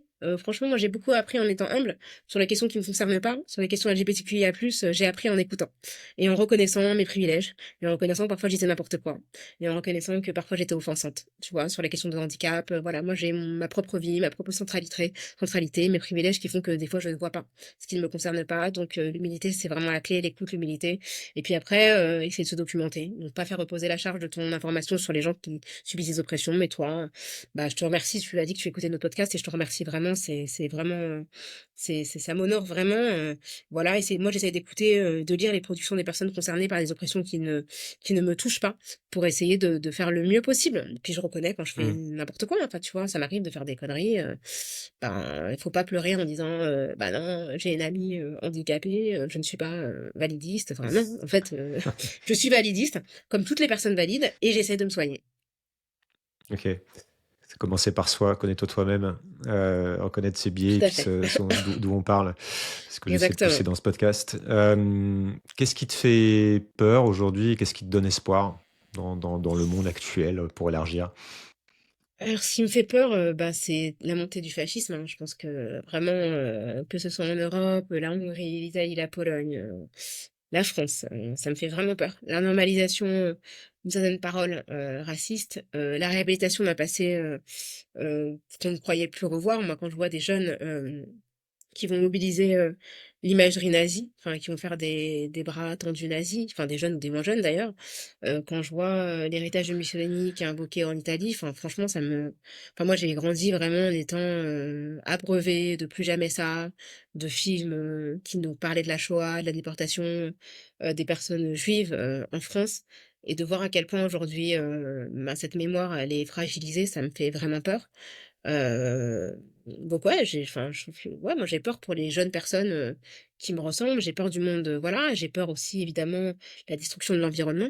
C'est effrayant et je me pose des questions sur les générations futures et sur, l'héritage qu'on va leur laisser. Et puis le fait que ce soit nié et que nos politiques ne prennent pas vraiment leurs responsabilités. Et puis l'appauvrissement aussi, des gens, enfin les écarts de richesse qui se creusent. Je pense pas qu'on ait besoin d'être aussi riche en fait et ça va pas en fait, c'est vraiment il y a un truc qui tourne pas rond. Donc tout ça, ça m'angoisse. Mais en même temps, j'ai beaucoup d'espoir parce que je vois que dans la jeune génération, il y a de plus en plus de gens qui sont extrêmement éduqués sur les questions d'oppression, de domination, qui ont accès à beaucoup de savoir et qui en produisent. Et enfin moi je sais que quand j'avais 20 ans, je connaissais rien. Enfin je lisais, enfin si Mmh. je lisais, enfin je lisais des choses, mais des petits bouquins dans mon coin, mais j'avais pas une telle compréhension des phénomènes d'oppression. J'étais très isolée. Tu vois? Moi, c'est vraiment quand j'avais la vingtaine que j'ai découvert Naomi Klein, enfin voilà, qui m'a fait comprendre des choses sur l'altermondialisme, pardon. Mais je comprenais pas les choses aussi clairement qu'aujourd'hui parce que j'avais pas accès à autant de contenu. Mmh. Donc tout Il ça, y avait ça me moins de donne de contenu, ouais. l'espoir. Mmh. Absolument.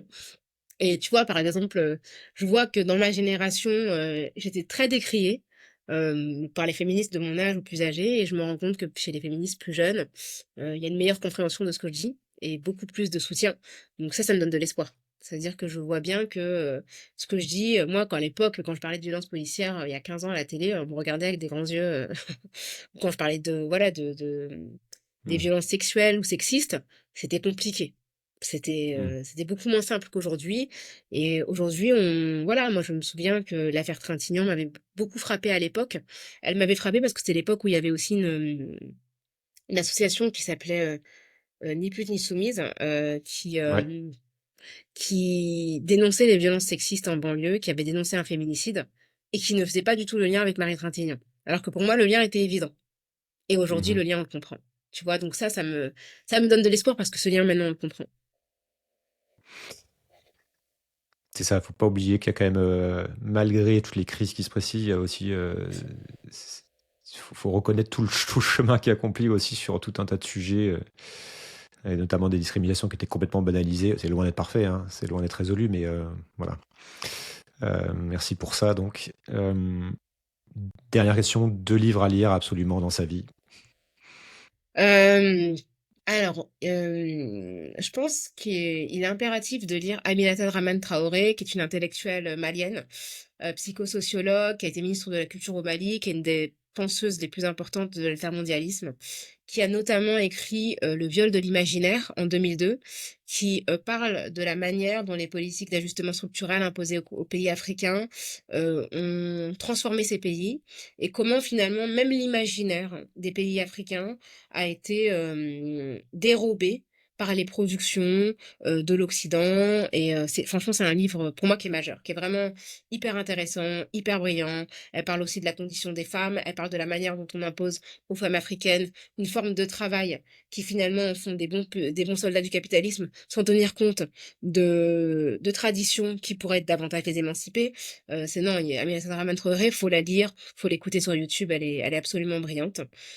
Et le deuxième livre que je recommanderais, c'est celui de Bell Hooks, qui s'appelle All About Love. En français, je crois que c'est À propos de l'amour, qui parle d'amour comme, non pas comme seulement d'une relation interpersonnelle, mais comme d'une exigence éthique. Elle dit qu'il y a un manque d'amour dans ce monde, et elle dit que l'amour, en fait, il est aussi traversé par le patriarcat, par les dominations, et que nous, on se doit d'en faire quelque chose d'à la fois éthique et d'à la fois affranchi de toutes les formes de domination qui existent. Et c'est, enfin, faut lire tout Bell Hooks, évidemment, mais à propos de l'amour, je trouve que c'est un très très beau livre. Trop bien. Fini sur l'amour. Merci beaucoup, Rokaya. Merci pour ton temps. Merci à toi. Merci Julien, c'était un plaisir.